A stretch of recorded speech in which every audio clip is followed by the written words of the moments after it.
morning. I'm Christopher Lloyd, and I'm standing here in the studios of Sirius XM Satellite Radio. It's a weekly morning, approximately 6 a.m., and this is the Opie and Anthony Show. Never before has one radio show been so extreme.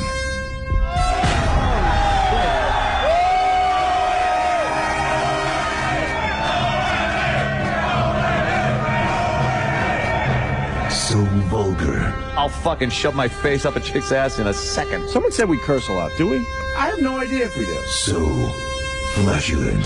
Who just farted? I did, but I didn't know it stunk. Like rotten eggs and sewage. Oh, wow, thank you. I can't believe that us sitting around like this is actually a radio show. This is not going to get any better than this. Are we on the air? Oh, we are? Oh, okay. Quite simply, the greatest show in the history of broadcasting. O&A every day, that's what I say. You guys having a good time or what?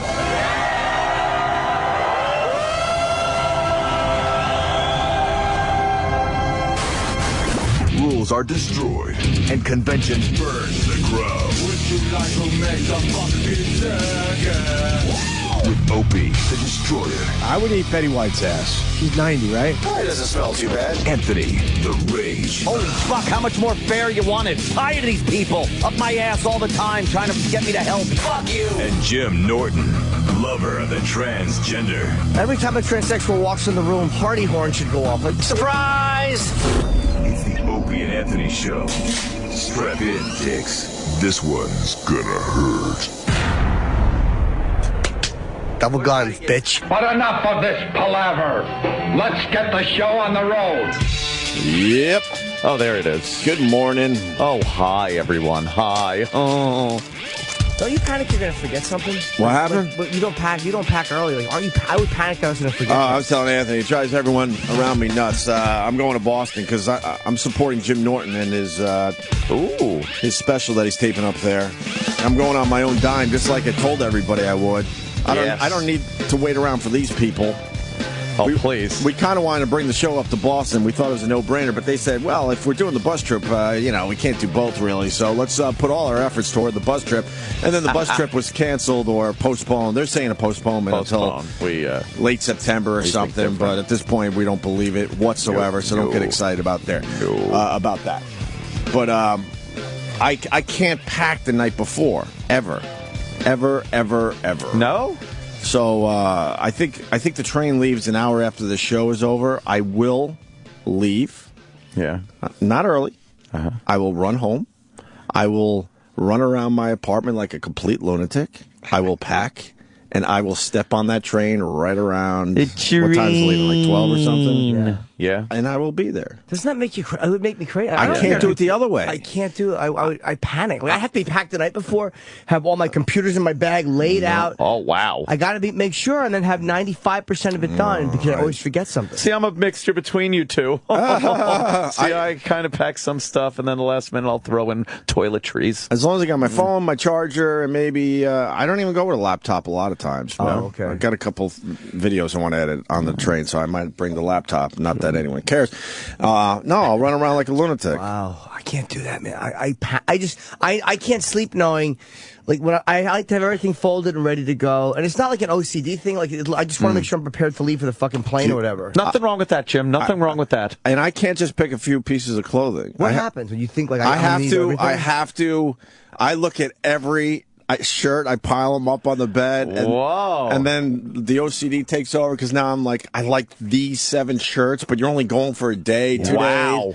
So then I have to narrow it down. So and then your shoes. Do you just look at all your shoes and go, which one should I take? Shoes. I got a pair of sneakers and a pair of fucking, it's winter boots type shit. Yeah. Did you ever say to yourself, I'm going to put 3 shirts? Because 3 shirts is fine. You don't know. Yeah, but then I see that 4th shirt. I'm like, man, but I like that 4th shirt too. But then you got to say, fuck it. No, I know. In the end, I do. It's all about socks and underwear. Yeah, but I think if I do it last minute, then a lot of that shit, I don't have time to fucking let seep into my brain, I guess. Yeah. Oh, it drives everyone nuts. And now that I got a family, you can't do it that way. No, you gotta go. Kenny has pulled up, Kenny has dropped me off at the airport a lot of times for vacations, and he'll call and go, I'm downstairs. Excuse me. I go, well, I've just started packing. He goes, we're leaving in 10 minutes, and it's a trip for a week. Oh, man. And I'm like, I'll be there. Yeah. And I've never not been there. Yeah, but I run around like a fucking lunatic. Are you packed, GH? No, I'm not. No, I'm not. Oh, it's such stress, dude. I can't do that. Is it? Yeah. It just doesn't work the other way for me. I don't know. I can't lay my shit out the night before. It would be nice to be here with a bag packed for Boston. It would be great. I pack a little earlier if I'm going on a plane for some reason. Yeah. If it's a car trip or something, then you're just like, well, man, car trip's great because then last minute I just start throwing stuff in the bag. Yeah, that's it. You just as you're walking out the door, you're like, oh, that. It's not gonna hurt to throw a couple more shirts in the back. You and those shirts, whatever. I know. I have a few with me though. Dude, just to wear for the show, but I mean, it's like regular shirts. I'm wearing this. I probably have 3 other ones. I like that Andrew Dice Clay shirt. That's pretty fucking cool. I love this Dice shirt. That is sweet. Yeah. But I always bring a couple extra ones. I overpack a little. Do you understand, the train is, 10, 12 blocks from here, and I have to go home to get back to this point? Yeah, within maybe a little over an hour. Oh, man. But I'm completely fine with that. Completely. Yeah. The Acela? Are you taking the Acela? Yeah, we're doing the choo-choo this time around. Did you do first class? Fuck yeah. I love how first class on the Acela is like any other seat, except they give you some fucking shitty thing to eat. Yeah, and a tray, and would you like some rotted shrimp? Yeah, sure. It's delicious. Oh, yeah, the Acela shrimp is like the bottom of the shrimp totem pole. Awful. It's terrible. I like shrimps with cancer. I like the quiet car.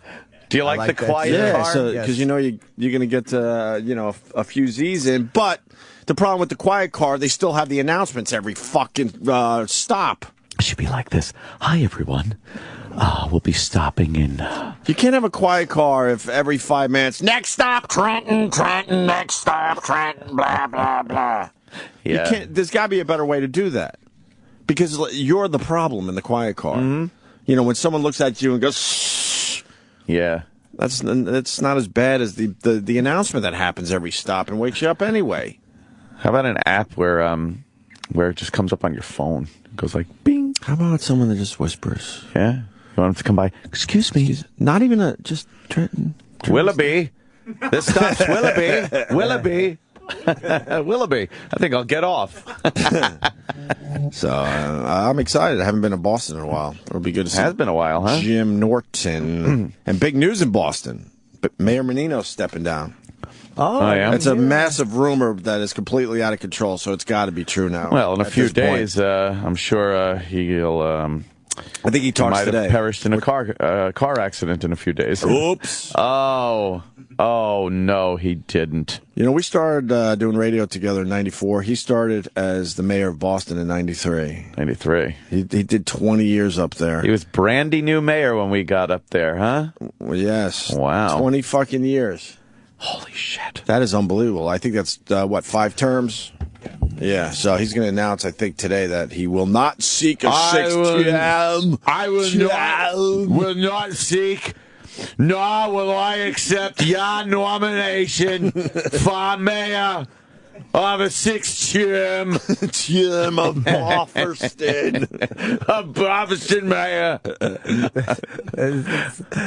I'm going to have some chowder now. Whoa! Well, there goes that bit. God! There goes that bit. It's just horrible. Obviously, I'm already on a train. Yo, Chipper. That train derailed. It really Let me did. go find my luggage and find a bus. Yikes. Why is it stepping down? You think it's health? I bet. Oh, they're saying ongoing health issues, I guess. It's just time. I mean, he's an old guy at this point. Right? No one really... How old is he? 70. Wow. Oh, wow. I thought he was older than that. He's only 70. That's pretty young these days. Is he a good mayor, though? Well, They love him up there. Like, as much as he's annoying to listen to. I have no idea. I mean, we Yeah. can't get past the speech thing. I have no idea if he's a good mayor. I guess people would say he is. Can't get past the fucking him throwing us out of fucking Boston. He's loved by the people around him. Beloved. The beloved mayor. Beloved, right. I'm sure they'll do all kinds of fucking stories about his tenure. When he was in the hospital recently, like, that just kind of went away. No one really said what it was or anything. I bet it's some kind of health issues. A little of everything, probably. I'm looking to live out the rest of my life out of the public sector. Yeah. Mayor Marciano. We could stay in New England because there's a school in New Hampshire. We love looking at these schools. New Hampshire. Got another school banning another thing that we all grew up with. Every single one of us grew up with this. Anal warts. Anal warts? Oh, no? What? And you got a school district banning this activity. Who wants to guess? If you know. Jew tickling. Every single one of us played this. Yeah. And I would guarantee that overwhelmingly most people loved doing this activity. Can I guess? And now it's being banned. Yes. Hot foot the retarded boy. Giving him a hot foot to the retarded boy. Did anyone ever really give someone a hot foot? Certainly did to the retarded boy. Yes, the retarded boy. We told him we were sending him to the moon, and he would clap. Yeah, I don't know. I don't know how I feel about any of this stuff. I think this is ridiculous. It's one of those things in school that was very exciting. When you found out you were playing this in gym class. It's a gym activity. Yeah. A gym act? You mean JIM? Wait. Gym activity. I think I know. They're banning it. Yeah. What is it? The fucking when you come in with trench coats and fake guns and go tat. Holy shit! Rat-a-tat-tat, rat-a-tat-tat. But then they were fake. You just go tat. No, that's not banned. You could still do that. Well, we could just play the story. Yeah, let's hear it. It's been a rite of passage for students for years, He playing likes a dodgeball. passage. Me too. The classic gym class. There's the answer. Dodgeball. There's the answer. Very thrilling, very exciting, dangerous, the element of danger. Danger. It was scary. The ball would just bounce off your stupid noggin. Yeah. You used to make that sound effect. Yeah, it's hard to do on these processed mics. It had that ringing sound. Can't do it anymore. It didn't really cause any injuries. When you got hit in the side of the face, though, it would leave that big red fucking welt. Sting here and there. They don't even use those balls anymore. Those really? Red ones? No, They use Nerfs? like small Nerf balls. Fucking pussies. God, Nerf balls? What are we doing? Softballs. Those red ones. A softball. Fucking baseball. Marbles. Hard baseball. Hard marbles as opposed to soft ones. I don't know when it started because they were still using the red balls like Yeah, 15 years ago. What was when I wrong? in So high they school. banned the red balls how many years ago? last 10 years, I guess. Yeah, wow. What is wrong with You know how us? exciting Those it was? red balls Those are don't fun. start, Jimmy. No, I'm Those only red saying, balls were never a problem. I loved dodgeball, but it really is like it's great if you're a jock, but if you're a dork or a fat kid or like the fucking the miscreant, your head. You needed a target. Your head was basically your head was a deer. Yeah, that deer with his head glasses. We're exploding. trying to knock people's glasses off. Yeah, he's a dummy with glasses. I was little for my age most of my schooling, and I didn't give a fuck. I got my ass handed to me in dodgeball. It was fun though. You get those fucking guys that were able to palm the ball and do that fucking highlight throw, like their arm was a highlight and like whip. Fucking wail at you. I fucking love dodgeball. It was fun, yeah. Believe me, I got nailed plenty of times playing dodgeball. When you knew you were playing dodgeball in gym, that was a good fucking hour. It's like, that was a good day, actually. We were gonna go outside and do a little track and field, but of course the weather is not conducive to us going outside. Toes on the line. We're gonna be playing dodgeball today. Settle down. Toes on the line. Kumia, where's your uniform? Hey, left it at home. I love dodgeball and floor hockey. Yeah, my school was big. Washington Drive School was really into floor hockey. How much fun was it checking someone into that big accordion wall? And just fucking oscillate back and forth like a wave. Wow. Wasn't cool for my brother Brett, the owner of F.H. Riley's in the heart of Huntington Village. Ooh. He snapped his fucking arm. Did he? On one of those accordion doors. Oh. It might have been floor hockey, too. I got to ask him. Oh, he got a good snap. they also banned the variation of dodgeball called prison ball. What's prison ball? Prison ball, well, the way that we play. The loser gets fucked in the ass. It's also called booyah. So you stand there with your asshole open and you try to throw a dodgeball into it and catch it. Like the reverse of a waffle. Like picture an ice cream falling out of a waffle cone if you reverse the camera angle and it went back onto it. Yeah. Prison ball. Prison ball. The way we played was, it was just like dodgeball, but we also had basketballs, and anyone that would get eliminated would go into prison.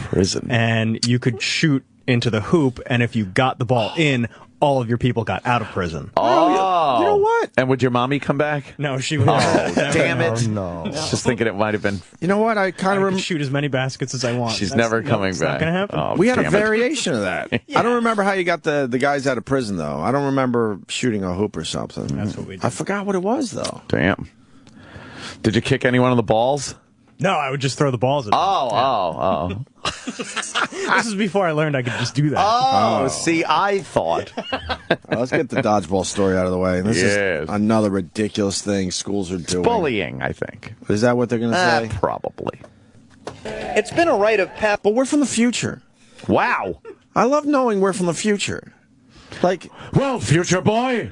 Well, but they think it's bullying and this and that. I'm here in the future saying that I also played dodgeball. I was a little fucker through school, so I wasn't the best at dodgeball. I got my ass handed to me, and people around me got their ass handed to me. I've talked to all my fellow students from back then because they're also in the future. No one was affected by this. No one's bothered by this. You know why it's not bullying? No one's scarred by this. Not by dodgeball, no way. Because when you played dodgeball, you wanted to get the most athletic and big kid out first, because then the team would be weaker. You would team up on the biggest kid. You're not trying to get the little scrawny kid out that can't throw the ball. No, you kick his ass later. I think I was one of the last guys remaining all the time because I wasn't a threat at first when the game started. No worse than that big jock, though, when you fucking whale the ball at him as hard as you can, and he just goes thunk and catches it. Right. You're out, fucker. Yeah, like and then he just whales one of your friends' heads right off with the fucking ball. You just. But my point, were you scarred for life from that? No. Did you have any injuries that were long-lasting? Not a tad. Maybe there's a spin in this story. Maybe there's a reason why they're fucking banning this. No spin. Jesus. God, we're raising a whole generation of wimps. Pussies. It's been a rite of passage for students for years, playing dodgeball. The classic gym class game even popularized in its own movie. But dodgeball may have met its match in the form of the Wyndham School Board, which at this recent meeting voted 4-1 to end dodgeball and other so-called human target activities, games with names like bombardment and slaughter. It's almost turning it into a nanny state. The one board member who voted against banning the games says the move is way over the top. What happens when they replace that game with something different that another group doesn't want to play? Do we eliminate that group of games? The school district says a handful of parents had complained about bullying, that their kids were targeted during dodgeball. Oh, God. Oh, come on. Why did My son has been targeted. Oh, God. Why did we invent that word bullying? Bully. We absolutely did not have that word in school. You know what? We did have the word, but it was I like... don't remember. It was like fucking, what's his name from the Little Rascals? Butch. Right. Butch from the Little Rascals was a bully. He'd go around and punch people and threaten people. That's a bully. Fucking playing dodgeball or telling a joke in school. That's not bullying. Stop it. Stop it. So a couple parents. Once again, the minority gets something done. Yeah. Why is it always the minority? Why can't the rest of the parents go, well, tough shit. We don't see anything wrong with dodgeball. Yeah. Why is it the minority that gets the big voice? It's apathy. People never People never say what they like. They only say like but they're more verbal what they don't like. Yeah. So it's like with this EMT guy, Timothy Doulis. Yeah. If everyone who didn't want him fired and said, look, this guy kind of saves lives, he just wanted to tell some dirty jokes, called up, outraged that they might fire this guy, they wouldn't fire him. Yeah. People who say you care about this guy, call up and defend him. But they're not going to do that because people are busy working and, dealing with their wives and their kids. I'm very busy today. Only people who are angry are driven to act. It just seems very logical to ignore the minority in these situations. Like, we got in the most trouble in radio because of the minority. Yeah. Those special interest groups. Well, believe me, and most of the special interest minority groups don't even listen to the show to begin with. Yeah. So you're not even hearing the voice of the people that actually listen to the show. Yeah. That's fucking ridiculous. That their kids were targeted during dodgeball. The district then studied the issue, and a special committee recommended the games be bounced. A committee. I think they're really fun because, they're just soft balls, so it doesn't hurt across if it your hits nose. you. The new policy goes into effect immediately, and the school district is still researching alternative activities that still use the same sort of physical exercise. Come on. God, Stop. What kind of competitive game? Anything that's competitive can be called bullying by these people. Any competitive activity is bullying because there's going to be people that are better than other people at it. Right. So the people that aren't as good are going to say like, oh, fuck, I suck at this. They cry to their parents. And then the parents bitch that it's bullying or something. My son was it too many times in tag. Yes. He doesn't like being it. Well, I mean, Ann makes a good point. There always has been bullying, but we didn't throw that word around like they do now in schools. And now the definition of the word bully and bullying has expanded to a point that it's ridiculous. There are people that just try to think up what is bullying. Well, dodgeball officially is bullying in that school district. But then you've got to wonder, how much this is the kid or the parent, because I can just see, a kid saying, oh, yeah, I got knocked out a couple times in dodgeball, and then the parent saying, oh, you got eliminated more than once? Oh, that's bullying. You were bullied. So, well, they don't think logically in schools these days, but wouldn't you go to these parents well, if you don't want your kid participating in dodgeball, that's totally fine with us. Yeah. Right? Exactly. And you'd have a couple kids, those weird kids, that had to walk out of the room during the Pledge of Allegiance. Those weirdos. My parents don't agree with this. So, you just set up your kid for a lot of abuse when that kid had to raise his hand. Oh, that's right. Okay, well, you can remove yourself. I'm a Jehovah's Witness. Right. And we don't believe in that. My parents are Jehovah's Witnesses, which pretty much makes me a Jehovah's Witness. I don't know. I have a dodgeball story where it made me a better man. You want to go there? A better man. Well, you know what it was? I know the story. He knocked the kid out of a wheelchair, and he just felt confident to do anything at that point. Let's say hi to Andrew in Tennessee. Andrew. What's up, guys? What's up, Andrew? Never mind. I used to be probably about 50 pounds back in elementary school. I used to get picked on a lot. I used to get targeted all the time or bullied. I ended up started lifting weights and started picking on those kids that picked on me whenever I got big. That's good. You fucking get bigger, and then you bully the smaller kids. You know, shit rolls downhill. You got to fuck with them back, right? Well, yes. That's right. What? It's terrible. All right, that's an amazing story. It's just a whirlwind story of terrific tragedy to triumph. And triumph, yes, right there. We just heard it firsthand. I'm going to remember where I was when. Right, first time I've heard that. Yeah, someone that got bullied, then gets big. All of a sudden, he read the ad in the back of the fucking comic book. Yeah. He was Mac. He was being bullied on the beach. Was it Mac? Mac was the guy who kicked sand in his face. Oh, yeah, in front of his chick. Yeah, he's laying there with his girl, and Mac comes over and just kicks sand in his face and gets it all over his pineapple. Nowadays, you don't hit the gym. You pull out your fucking gun, you shoot him in the head. Yep. Glock, right? bitch. Right. Exactly. You can't exclude someone or else that's bullying. So remember when I said if you don't want your kid doing the dodgeball? Oh, exclusion. So now that's a form of bullying as well, I guess. Right. What a nightmare. What a nightmare. Because I know there's teachers out there, we hear from them all the time. They don't want to deal with this crap. No. They know it's nonsense and bullshit. But the other parents have to get involved. Yeah. Parents in that district should say, all right, what the fuck are we doing? Really? We're banning dodgeball now? And what do they replace it with? And Travis said the balls, they already, went... they don't use the big red balls anymore. No, little soft Nerfs. That's fucked. Yeah. So stupid. I used to. I have fond memories of the old dodgeball. You know what? I have memories too, because this guy's saying they used to play bombardment with basketballs. We used to play with any fucking ball we could find. Oh shit! Especially when the gym teacher, who didn't give a fuck, fucking, because he's a failed athlete, he would go into his office in the middle of a dodgeball game, and we would pick up whatever the fuck we could find. A fucking globe from from fucking history class. Right. I love a globe at someone's head. He would peek out every once in a while with his coffee. And make sure. And you know there was something in that coffee because he was miserable. There was I guess a dodgeball? Oh, man. That's nothing. What is this from? Retarded. It's from the news story. That you played. That's not a dodgeball. Oh, my God. It's like a big orange. Yeah, my kid plays with that. That's how safe it is. He's not even 3. There was a game called Animal like a large Ball orange. we played Animal Ball, and it was dodgeball, but it was in it was like everyone went down into the basement where the steam pipes were for the school and shit, and it was this room that I guess it was used for wrestling, and there was mats on the floor and the walls.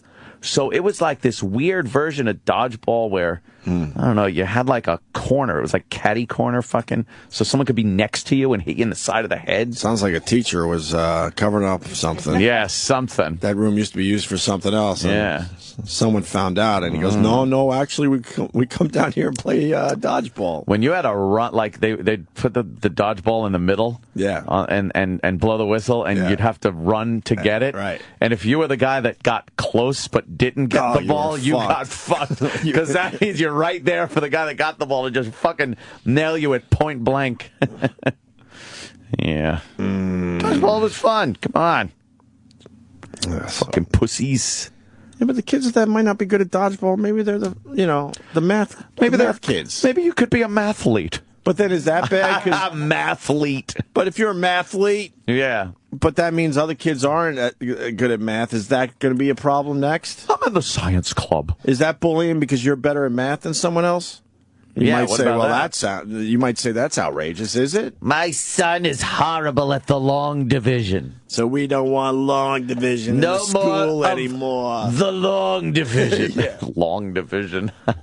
It's all nonsense. It is all nonsense. Had it with school. I'm not going back. And the phones were lit, but whatever. It's the same story. Does anybody agree with the ban on the phones? No, that's the problem. No. So the teachers, the parents have to get together and go, look, what the fuck you doing? This is stupid. Why do they always have Jay Moore on Imus? They always have this clip of Jay on Imus. He's always on Imus. He's always on Imus. He's either always on or they always replay him because it looks the same. He's got that I think beard that's all. now. He must have had an amazing appearance. They play it all the time. Yeah. Play that Jay Moore again. I like him.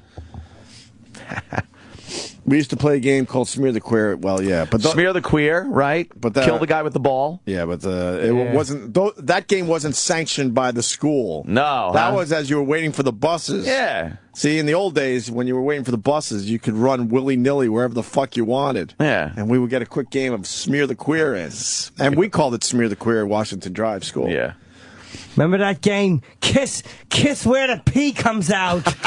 I don't remember that one. Yeah, you jump up and down, yell, yay! And you kiss where the pee comes out.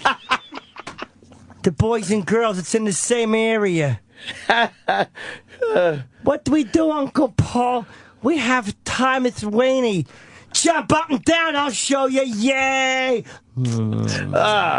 That's where the pee comes out. And you sing. That's where the pee comes out. Jimmy has different memories than us. It's very strange. You're a creep. Right. It's such a creepy thing. We're looking back fondly, and he's got very different memories of growing up than I us. don't like dodgeball. No? No, everybody throws it at you when you're walking home. Orange Crush cans. Hey, molester. Hey, pedophile. Bullying. Yeah, that is bullied. bullying. They should leave you alone. Sure. But Smear the Queer was great because it was a football. Whoever had the football, you had to fucking tackle. Yeah. And you either were really brave and took your beating, or if you were me, when they got too close, you fucking panicked and threw the ball in the air. Was that what you did? Oh, fuck yeah, man. Yeah, that was fun. Kill the guy with the ball was just pretty much, same thing. It's it's football with the football and the tackling and stuff, but there's no rhyme or reason or score to it. No. You just, whoever had the ball, you would kill the guy with the ball. And that guy would run his ass off. Yeah. But you would get him eventually. What's like the motivation to hold on to the ball at that point? There's no scoring. Well, it's stupid. Chris Gates, one of the guys I grew up with, he was an animal at that. Yeah? Oh, he loved having the ball. He actually walked on to the Jets and almost made the team. Really? Yeah. A walk-on. But he threw the ball at somebody's helmet, and they're like, that's wrong. Yeah, you don't do that. He threw it at the center. Hit him in the back. You're out. Chris Gates was one of our, he was like probably right up there as far as athletes go, and he loved having the ball. And he was your version of Boomer. Yeah, he didn't give a fuck that he got his ass handed to him in the end. But he would throw stiff arms and everything. Oh, really? Oh, trying to get him down was a nightmare. Doing that Heisman Trophy stance? Oh, fuck yeah. He would take guys out with him. He didn't give a fuck. Yeah. He'd throw elbows, whatever it took. Fun to watch. I don't know why I remember that, but I certainly do. And then I remember he had a fist fight with a girl once, too. Ooh. I wonder if he remembers that in the schoolyard. A fist fight with a girl. First time I ever saw a guy duke it out with a girl. Did he clock her in the fucking face or something? Yeah. Wow. Maybe he doesn't want me saying this, but really? This goes back a few years. Yeah. You know, we're talking Washington Drive School. You know, you're, 12 when you get out of there. So. Yeah. But he fucking duked it out. I remember this bra was pretty big, too. And I do remember the time. I remember it was so wrong to see. Yeah. But I also remember thinking, yeah, she kind of deserved that shit. Does that make sense? Yeah, I absolutely. Okay. Because it's so wrong to hit a woman. Yeah, well, I did once, so. Yeah. I fucking clocked it with that fucking branch. I fucking picked up a... How old were you? Oh, God. 36. I think I was 7. And this girl's name... 7, you're kind of the same sex still. Yeah, but she was old. She was older. All right. She had, like, tits on her. Oh, okay. I can't remember. I think her name was Rosalie. Rosalie? Yeah, Rosalie. How old are you that you lived through a time where people were called Rosalie? Her name was Mildred. Yeah, Rosalie. Rosalie. In Central Islip. And this was, of course, some more of fine guidance from my dad. He told me one day that if anybody fucks with you and they're bigger than you, you pick up the biggest stick you could find and just bash them with it. I'm like, all right, Dad, that sounds good. And, of course, no more than 20 minutes later, I had the opportunity. Wow. Yeah, go figure. What are the odds? Well, Rosalie was the fucking apartment complex's bully. She really was. She would just go around and fucking push kids down and shit like that. How old was she? She was probably 12. And you were 7. And I was 7, yeah. And that's intimidating, though. And she was, yeah. She started having, like, tits. It was like, uh-oh, she's a woman. Yeah. So, she was giving me some shit. I don't even think she touched me. Right. I think she just said something. You know, hey, come here, you fucking baby. So I was like, oh, so I picked up a big stick, and she had her back turned. I hit her in the back right between the shoulder blades with a big stick. Did she leave you alone after that? No, I remember her falling on the ground and crying. She started crying, and I felt bad. And then my dad smacked me for hitting a girl. I said, but you said you don't hit a girl. Then he did the same thing. Yeah, and I was crying, of course. He yelled, don't hit a girl. You don't hit a girl. I didn't mean a girl. He was like pissed. Your dad confused the hell out of you. It's like, how about some stipulations, you motherfucker? Sure. You can't just tell me to hit somebody with a stick and don't put fucking... That's funny. You know, it's like the monkey paw fucking wish thing. You got to be specific. It's like making a deal with the devil. That's funny. My dad wasn't very good with the specifics. Sure. You know, so, yeah, I hit Rosalie in the back. Fucking bitch. That's really that funny. Rosalie. Well, so they're banning dodgeball in New Hampshire, and it leads to our next story, which is similar. They changed the Miami Dolphins logo. You see that thing? Why did they do that? Well, you know what? Last? I think you could figure... You haven't read the story yet? No. Okay. I've seen the new logo. And you could figure it out. I only learned about this when, I walked in here and the TVs were on, and we figured it out immediately, me and Aunt. Let me look at it. Immediately. Travis is over there having a good time looking at football stuff. I know, right, Trav? What are you doing there? I hate Deadspin's league. Oh, boy, yeah. By the way, the Miami Heat lost, so their streak is over. That's it, huh? Everybody started talking about it, and they fucking jinxed them. As Travis finds the logo, but yeah, the Heat are done as far as their streak. That's, whoa. What the hell's going on there? So why are they zooming in on the old one? It's just a GIF. Ooh, I like a good GIF. I like the one that's like that just keeps coming at you. Well, let me see. Is there one of the old one I can see? Because David Hasselhoff. Okay, yeah, there you go. There it is. Figure it out, Jimmy. Look at that. Well, the football helmet on the old one, they removed. It just looks silly, by the way. The football, a dolphin wearing a football helmet looks silly. It's dumb. It doesn't have anything to do with. Yeah, but I mean, it looks looking. But everyone in Miami, they're used to this logo, and if you're going to change the logo, then why wouldn't you go for something drastically different? That's why it's so easy to figure this out, because it's a very similar logo. It's because they made some subtle changes. Is it because people complained about the football helmet on the dolphin, like dolphin exploitation? I mean, I can imagine why they would do that. I think, you're sort of onto it. What? You're sort of onto it, because the old logo. He looks mean. You got the football helmet on the dolphin, which is basically, dance for me, motherfucker. And it looks like he's jumping through a hoop. Yeah. And the new logo makes the dolphin look like, hey, man, I'm just fucking in the ocean, He's just launching himself. Yeah, chilling out, jumping some waves. And now the thing that used to look like a hoop now is the sun. Or are they just saying... Now, I don't remember hearing any complaints or pressure on the Dolphins. There's never complaints. That's the problem. Somebody overthinking it. Maybe they just thought they needed a new look or something. A change, or maybe they thought this is awful and childish, and they want to get new marketing. Bill Burr was great. He said it looks like some fucking corporate logo for a corporation that wants to look like they're environmentally friendly. There you go. It does. It's like that's exactly what you're talking about. It's a little generic. It's fucking. It's to make more money, because now people will buy all these new logos. Very good. And they'll make money. You should have a new logo for every day, so people have to buy it. Well, that's why baseball teams will wear the throwback uniforms. It's so you buy them. It's a marketing thing. It just makes them money for the team. I love that the Redskins are hanging in there. There was a story last week. Again, they're pressuring the hell out of them to change that logo, and they're like, "No, man, this is based on our history." I can understand. I disagree with. Yeah. I can understand a new team or some expansion team not going with some offensive name, but to change names that are already out there and have been out there for years and years, it's just silly. It's the one politically correct thing I actually agree with. Really? The Indians explained themselves, and they were right. Wow. Yeah. Redskins was a pile of dead Indian body. Like, you can't do Chinese accents on the radio. You imagine if you had a slaughtered Chinese, whatever. What say they were called Chinks? Imagine calling a team the Chinks. That literally is the equivalent of that. Where can Redskins. I get a shirt? With fucking bodies. Jersey. I want a Chinks jersey.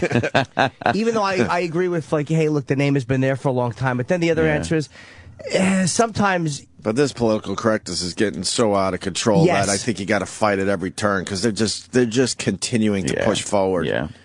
But that's the problem with all the bullshit victories. Like, that's actually something that's... When I heard them explain themselves, I told you one time, it changed the way I felt about it forever. They weren't maniacs about it, and they were like, how would anybody feel? I think it's ridiculous, because I honestly think it shows Indians as being in a powerful light. It shows them as being... very strong and conquering and things, even though, they got their asses handed to them. But it's you want your team to be something strong. Call it the Bucks. Call it the Bucks and have a black slave there who's strong. There you go. And but they, you know what I mean? They wouldn't dare. Let the Redskins do something else politically incorrect with a group that doesn't have the lobby power the American Indians do. Well, I mean, they all went for kind of warrior type names. Yeah, right. Warriors. See? Yeah, Braves. Do you feel, I was going to ask, do you feel that way about the Braves and the Indians as well, and like Chief Nakahoma? It's fucking Chief Nakahoma. That's the only group that's getting cartooned. Like that it's the right, fucking... that's what I'm saying. Like, I don't like it. But what's so bad about that? Because it's obvious nobody... so bad about if it wasn't... Every team would be doing it if it wasn't bad. Like... They know they cannot fuck with Jews. They know they cannot fuck with blacks. They know they cannot fuck with gays. Hey, the fucking show like a macho man, like the fucking stereotypical gay. They wouldn't fucking dare. They wouldn't fucking dare show a shirt like that. So they're not just being brave. The fucking Detroit sissies. Yeah, well, that'd be great. When they were coming up with all these teams, they didn't look at gays as being strong whatsoever, so they would have never named their team that way. Well, but you know what I'm saying? They were looking for strong names for the time. Right. You know, our thinking has, obviously changed over the years. But that's why they didn't go there. Yeah. The Fighting Irish is different. The Irish haven't complained. It doesn't... the little fucking leprechaun putting his fists up. I agree, but... I think the Irish at this point are sick of everyone thinking all they do is drink and fight, though. Maybe. They do. Maybe. But that's what they do. They haven't gotten trampled here either. Yeah? This is the one the issue Irish I agree definitely with. got shit on. No, but I mean, not here like in the American United States. The Irish not had like the some tough American times, man. The Irish had some real hard times. Yeah, they were treated like fucking pieces of shit when they got here. The Braves still do that. I know they do, but again, so you are right in that, like, we don't really seem to care what they think. We don't give a fuck. And we wouldn't do it to. And if we were doing it to every group and going, you know what, we're having a good time. Fuck it. The blacks get offended. We'll deal. No, these cocksucker teams do nothing but buckle to pressure and try to behave politely and not get anybody in trouble. But man, this one issue, because the American Indians don't have the voice that like black groups do or fucking all these other groups do. They don't have the voice. Look at their fucking casinos, man. That's they're true. They're making a nice living. No, but they don't have they obviously don't have the voice to get they this got changed. their own fucking laws. No one gives honestly, a fuck about them. I still think, even though it's cartoonish and everything like that, I still think it's complimentary that they're that sports teams would use Indians as logos and shit like that. I really think it is. It says we don't take you as fucking seriously. And I'm not being PC. I don't think it says that at all. But they feel it does. They think picture your religion. Like the Braves and all that shit. That's our religion. Like, try that with another religion. Do that with Muslims or fucking Catholics or fucking anybody. They're acknowledging Wiccans now in colleges. Like, it's the only group that gets shit on like that. I don't know. It just drives me crazy because people, if we had balls as a country and did it to everyone, and said, we do the Jews, we do the blacks, we do everyone, I would agree with you guys 100%. We're just heading toward an extremely bland society. We're just going to have to agree that the Indians can go fuck themselves. I don't agree. I just feel bad for them, I really do. Do you? Yeah, because they were part of, They should have just been smarter back then. Yeah, really. They kind of What the hell are you doing? Yeah. Jesus. They believed. They didn't make good really decisions. They bought it hook, line, and sinker. They really bought in. Jeez. Move a little further west. We're coming in. We'll leave you alone. Hey, I think this is a good thing for us. Yeah. No, we'll leave some buffalo for you. Don't worry. Now, that train coming through ain't going to affect your lifestyle whatsoever. Don't worry about it. They were too trusting. They really were. That's what I've learned. Can't be that trusting. They were very, very warlike with each other, yeah, too. Of course. Everyone thinks that the white man came in and really wiped out this peaceful... wiped out this peaceful Indian... Those tribes were killing the fuck out of each other. I'm it was fantastic. Yeah. But, it's something about it bugs me because it's the only group. Yeah. If we want to be a ballsy country, then you want to be ballsy, then do it to every group. I just like when we push back as far as special interest groups go.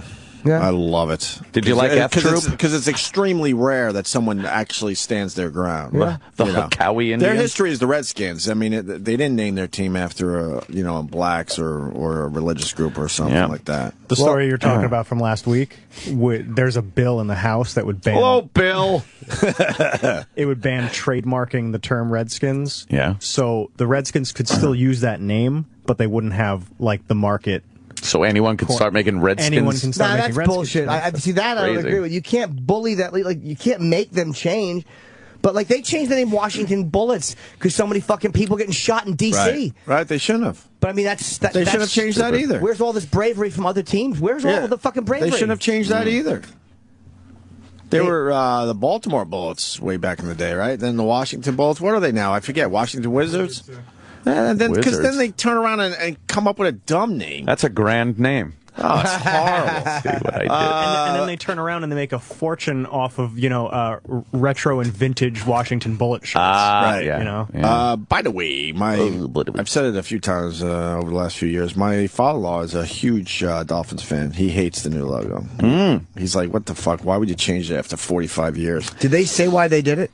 What was their reason that the team gave? It looks like, probably just they're making the dolphin look cooler. I bet it's just an update. And that the dolphin's not there for our amusement. You don't put a fucking little helmet on a dolphin and make him jump through a hoop like you see at SeaWorld. It's adorable. That's kind of like a SeaWorld thing on the right. Yeah. Now it's like, look how cool the dolphin is. They're rebranding the He's team. empowered. Yeah, you empowered the dolphin. Dolphin's empowered. The old logo has that's been some around PC since shit. 95. No one's going to admit it, but that's some PC shit going down right there. I think it's dangerous, too, because he has no face guard on that helmet. Yeah. It's going to happen. 95? Can't with that stupid bottlenose. This logo that they changed it from has been around since 95. Wait, what was the one before that? I thought that was the old one. Go back, Travis. Let's see what it was before that. The new logo uses the true aqua and orange that were part of the first 29 years. Okay. Wait, what was the first logo? I'm going to find it. Okay. Let's find that first logo. Why don't they stop changing the fucking logo? It's just stupid. Damn. Oh, well, that looks like a fucking... they just made the dolphin look... Looks like horrible clip art. Yeah, they just had a horrible artist That's back then. Terrible. Okay, it's pretty much the same logo. They just made it stand out better. Yeah. That's why I never noticed the change. Yeah, no, that's pretty much the same logo. What's on the side of the helmet? Was that on the side of the helmet? What's on the side of the helmet for Dolphins? Oh, they couldn't even No, make... I don't mean in the logo. I mean on the actual players. Yeah. Oh, okay. It is that logo. Yeah, it is. So they're going to put the new logo on the side of the helmets. And yeah. All right. Making money. How about that? I think it's a little more than that. They know that you change the logo, you certainly make a shitload of money, but somebody's overthinking it in the front office. Somebody was bothered by the fact that, dolphins are being mistreated. Their stupid bottlenose. And then you got a logo that kind of shows that they're being mistreated. Grab that thing. Ooh, Dan Marino weighs in on new logo. Oh, does he like it? It would be funny if he unleashed a tirade. You know what? This is a cunt logo. What did Marino say? I don't know. Every time I click on it, it doesn't open. Oh, man. Oh. There we go. All right. You got a quick quote from Marino? What did you say, Dan? Saw the new Dolphins logo, followed the development stage, and now it's great to see the finished product. Oh, he's probably in. Hey, company man. Let's ask Dan what he thinks. Hashtag 13 approved. What? That was his number. That's his okay. Oh, God, he's a company man. So he is. Of course he is. Dan, what do you think of the new logo? I think it's fantastic. Hey, we got to look up the Pete. Wait, this guy's got something. Hold on a minute. Matt in Illinois. Matt? Yeah, I'm from a city called Pekin, Illinois, and we were called the Pekin. Yeah, what are you looking out the door? Sorry. Looking out the door. You missed and what was the punchline there, Matt?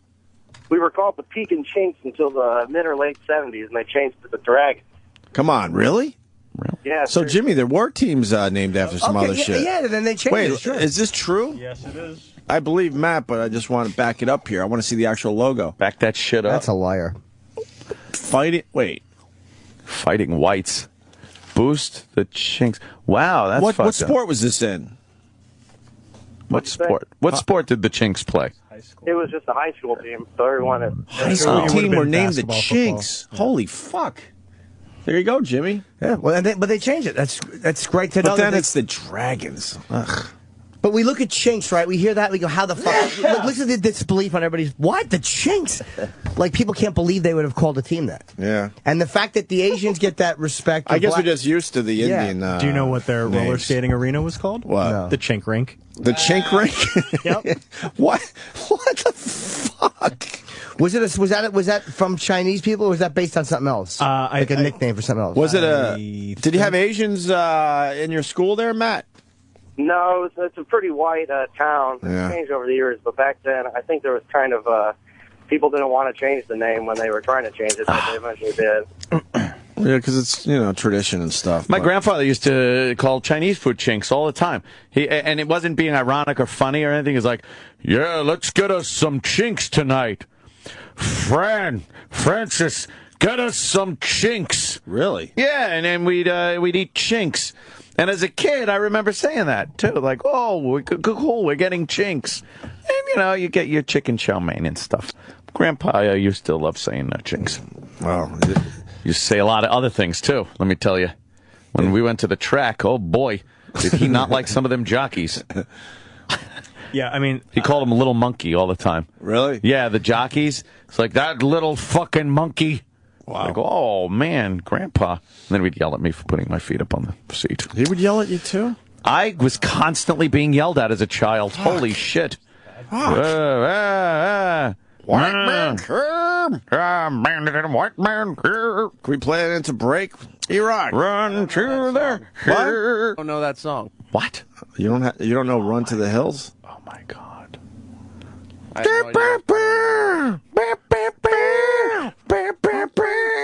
But no? You know what? You're in good company because Eddie Trunk didn't like that song either. I didn't put it on his fucking I don't think list he put it on his top 5. I loved that day with Jay Moore. Man. Oh, and Eddie Trunk was here. He was trying to defend himself. And like, look, if you do the top 5 Iron Maiden songs, you just have to put Run to the Hills on there. Gotta. I'm sorry. You just have to. Have to.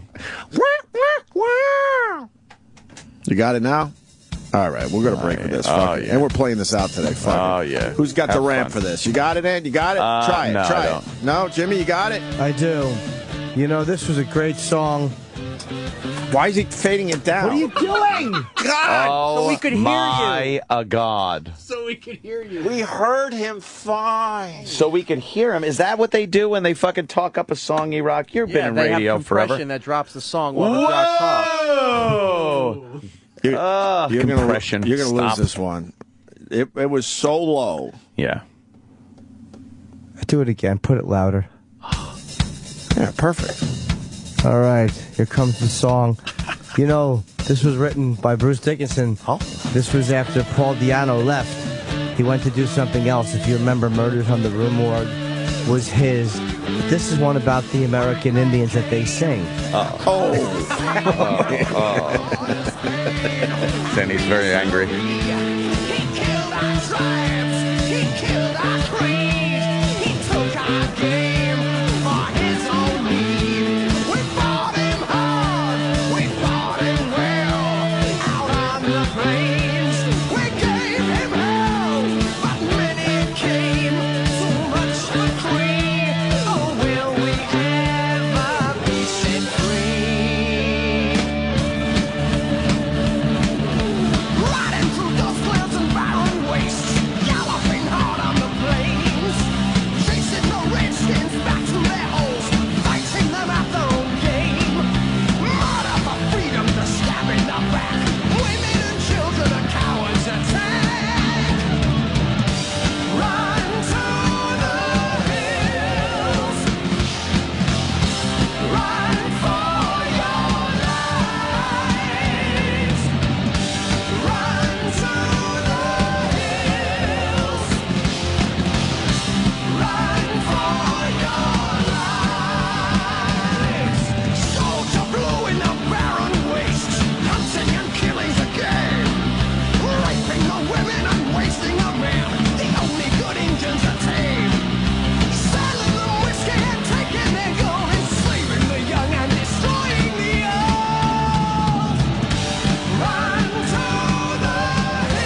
Anthony Channel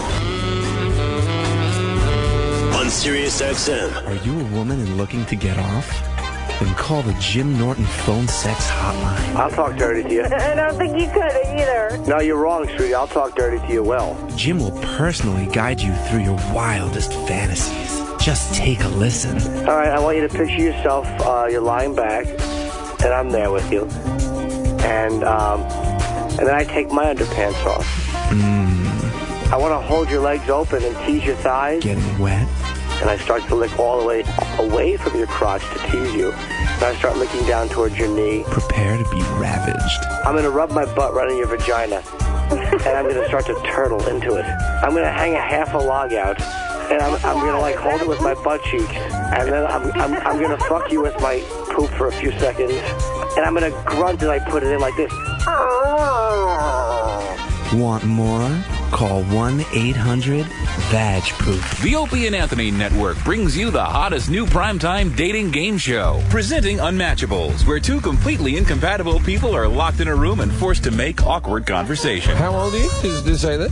I'm almost 30. You're almost 30. Well, you look very good. You look very pretty. Watch the season premiere as Australian comedian and drunkard Jim Jefferies attempts to seduce American adult starlet Justine Jolie. Hey, you'll learn to love me. Over time, you will love me. Will Justine be impressed by Jim's plush living arrangements? I have a studio flat in LA, which has a pungent smell that I can't find. But I'm going to endeavour to find that, and then you'll get quite the raping. Wow. That was a joke, come on. That was funny. Look, I've got a little accent. Will Jim be able to woo Justine with his thoughts of romance? I don't like kissing girls, right? I used to like kissing girls when I was like 14 or 15, but then after I got my dick sucked, I was over kissing. Kissing is now a dead zone for me. That's really unfortunate, because that's one of the main things that I really enjoy about a man. Or his thoughts on making love. I'd rather have a threesome that involves a guy and a girl, because I like seeing the cock going into her mouth as I'm fucking her. I just like seeing a girl being degraded, Oh, degraded. Oh, he stopped himself before he said it. I said degraded, you slut. Can Jim Jefferies turn it all around? I love you, and I mean that. I love you. I've never been in love before. Probably not. I would eat your poo. That's a good thing, Jim. It's not a good thing for you. No, but it would be hilarious to fucking watch. I'm going to dig it out with a knife. Find out just how incompatible these two are. Why does she hate me so much? I don't hate you. I'm just having fun. On the latest, greatest late-night dating game show only on the Opie and Anthony Network,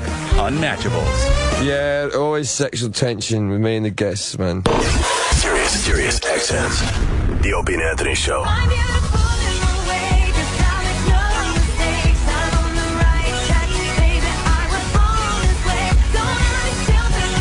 Who's this? Madonna, I guess. Didn't this chick used to be famous or something? The Gaga. The Gaga is 27 today. We're not doing Lady Gaga Day. No fucking way. I thought she was older. Yeah, she looks older than 27. Yeah. Certainly does. What's she up to these days? She's got a hip surgery. She's hip replacement surgery? At 27? Ugh, God, look at these friggin', ugh. What happened? I don't know. That gay marriage thing, yeah, I don't care. Go ahead and get married. But they're showing, like, clips of people getting married. Wow. It's not like the movies, those lesbians. No. Fucking A. Baroozers. They get right in there. Baroozers. They know how to get right in there. Yes, they do. Get things done. Yes, they do. Oh, my God. What do you think they're going to do? I mean, now it looks like they might fucking knock it down. Or do something saying that you can't. They're not going to touch it. They're going to let the states decide, I think. I don't know about that. Defensive Marriage Act. Slowly but surely. That's ridiculous. That Defensive Marriage Act is fucking enraging. We're defending marriage. Who cares? Kennedy's the fucking deciding vote. And Kennedy. They said he's been asking questions like, it looks like the liberals on the court, who I agree with on this, are fucking, I forget what they were asking. Oh, you know, Ruth Ginsburg said something. That was, she said, well, it's kind of like you've defined it as real marriage and then skim milk marriage. Right. Like gays get a skim milk marriage. Right. Like, you know, just another fucking people want what they want protected, but, you know, fuck the next person. Oh, my God, my favorite I think it's just semantics. Be quiet. Who's that?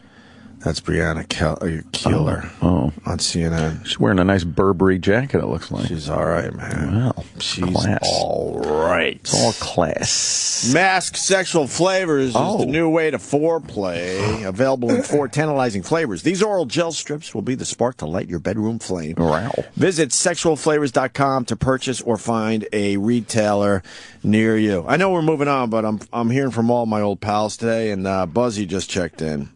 And he's got kids now, lots of them. And he goes, do you remember East High School in Rochester? I do not. I was up there for 3 years. I don't remember East High School in Rochester.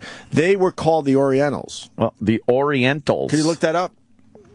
East High School in Rochester. They used to be called the Orientals. And they changed their name a while ago. Because Jimmy was saying, why haven't they named, Or no, I'm not surprised about that, but I'm saying why aren't they now? I'm kind of surprised. Yeah. I'm kind of surprised that they ever went there. I didn't know it, but it's not surprising. But they were called the Orientals. And then he writes, my kids can no longer refer to those fuzz-covered wires in school as pipe cleaners. We all remember those as pipe cleaners, right? Yeah, you'd use them for little art projects. They're now called... do you say Shamil? Chamille? Is that Shamil? Chemile. Chemile. Yeah. Chemile? Yes, the double L's. Chemile. Chemille? All right. It's Chemile. I might have to go back to school. I think Jimmy's lying. Jimmy's so happy. I made it up. You got me so bad. Apparently, because but they're called Shamil sticks. 2PC, he writes in huge capital letters. Because pipe cleaners. I remember pipe cleaners like anyone else. I never thought of it. I guess because I never thought about smoking. it deeply. Is that what it is? Yeah. Oh, I thought it was pipe cleaning, like cleaning someone's pipes means you fuck them. Yeah, but maybe it has a sexual connotation. A pipe cleaner. They're just overthinking it. It's a smoking thing, definitely. But they don't want any reference to any smoking devices. Oh, but pipe cleaner. But no one ever really thought of it like that. You just knew them as pipe cleaners. Dude, I always thought of pipes in the drain. Oh, I never thought of smoking pipes. No, it was for a pipe. You would fucking clean out all the shit in there. Yeah. The pipe really kind of lost its popularity over the years, hasn't it? Yeah, a little bit. Like, I do remember grandpa and shit like that, smoking a pipe around the house. Oh, go down to Brooklyn, man. Yeah, they still smoking the pipe? Yeah, the hipsters. I bet hipsters. I was just going to say, okay, hipsters, but they're not smoking it for any other reason but to do that whole ironic thing, aren't they? They wouldn't mind smoking out of a pipe. Yeah. Yeah. Gentlemen smoke. The hipsters put on... Flesh pipe. The hipsters put on... fruit. The hipsters put on a football helmet and they smoke a pipe. Yeah, a football helmet and a pipe. Yeah, that's the look in... yes. In Brooklyn right now. Exactly. And chainmail gloves. And chainmail gloves, yes, sure. Yes. Why not? Right. It's very hip, but don't question it or you'll look silly. All right, Sam has found this high school, and they used to be called the East Orientals. Oh. Or are they still the East Orientals? Because it looks like you could still get merchandise. Well, they found out they were like Northeast, so now they're called the Northeast Orientals. Oh. No? Well, Chinks is the worst one so far. Can anyone beat Chinks today? That's something. We got Chinks on the table. Anyone can beat that. So racist. I think there are Sambos. There was a team called the Sambos. I call Sam Sambo. Well, that is offensive. No, I'm going for a Rambo thing, actually. Is there a Sambo thing? A team called the Sambos? Yeah. The Sambos. I played a bunch of sports. I would have never wanted to play a team called the Sambos. The Sambos. Oh, fuck no. No? Hell no. Sambo was a very popular name with products back in the day when no one gave a flying fuck. Yeah. Yeah. Well, Jimmy was trying to turn us on to a hairy pussy during the break. He certainly was. Thanks to your fucking talking about it yesterday or 2 days ago. Yeah. I started just looking around. Like, I'm not into that at all. No. And I found a girl who has a very large vagina, and it's fucking... You like that? Dude, I fucking cranked to it yesterday. Wow. I fucking shot a load. Not that anybody wants to know. But if you knew how hard it is for me to just get off watching a girl finger herself, because that's too tame. Yeah. But I could just hear, like... It was so wet, but it's really, really hairy, and she has hairy armpits, which doesn't bother me as much. Hairy legs, though, for me, I can't do. Like, that just feels a little masculine. There's something oddly I can't do hairy legs. No. But the hairy fucking pussy is like, oh, her pussy's so But big. you showed us, and it was kind of... It's a big pussy, right? Fuck. It's a little rough, man. Ah, it's not going to be for everybody. I acknowledge that. Okay, good. It's a little. I think it's a little niche.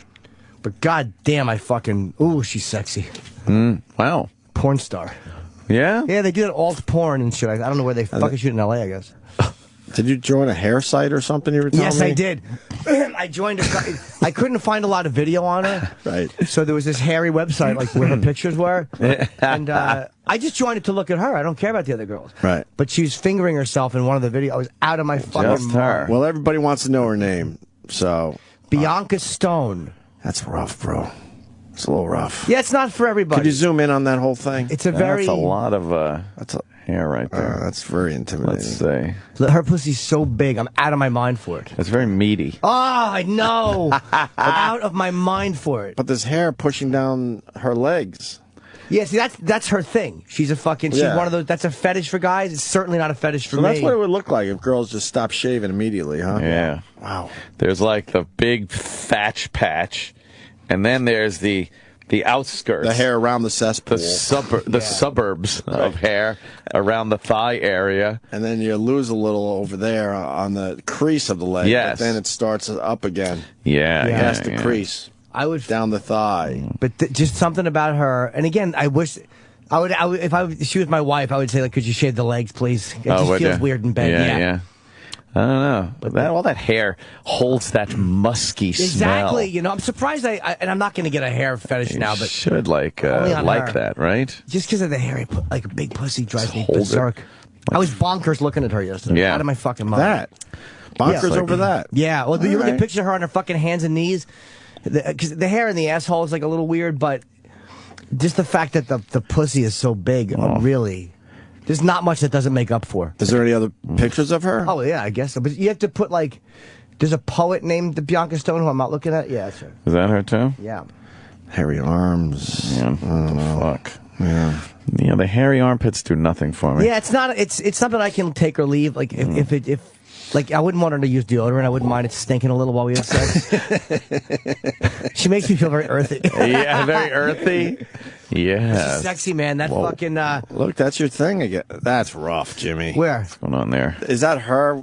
Yeah. That's a little rough. Sam, what do you think? Look at the pussy. Not for me. Yeah, it's not for everybody. But look at the pussy in the back, how big that is. That's fucking great. That's from the rear view. She's holding her one cheek open.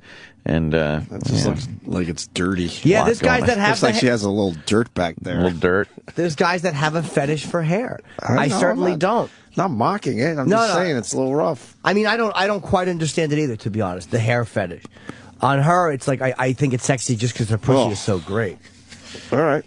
You wouldn't let her fucking sit on your face after the gym? No. Oh my God. Like, no. Spin on the elliptical. I would fucking treat it like a diving bell.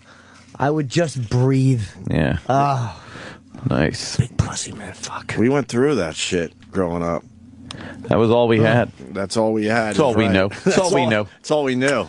Yeah, there wasn't. It's good to know that we're past that now. If you took a girl's panties down and she was totally shaved, you'd fucking be like, "Oh my God, how am I gonna satisfy this porn star?"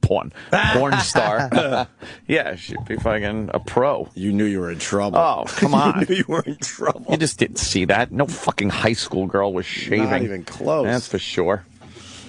Yeah. I remember one girl in college used to brag that she would shave it in the shape of a heart for Valentine's Day for one of our friends was dating her, but she couldn't wait to tell everyone that that's what she did for this guy. Yeah, but that was the closest I remember to anyone doing anything down there. Yeah, a little fucking housekeeping, a little gardening, a little landscaping.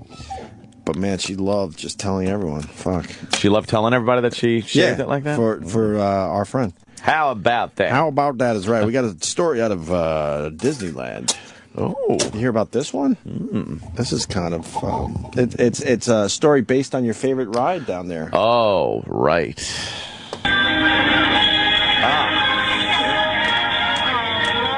It was just terrible. It was. Oh, I know that ride is just terrible. It is. Okay, end of story. That's it. That's all we need to know. Finally, someone speaking up and saying that ride is horrendous and terrible. It's an awful, ride. I don't get it.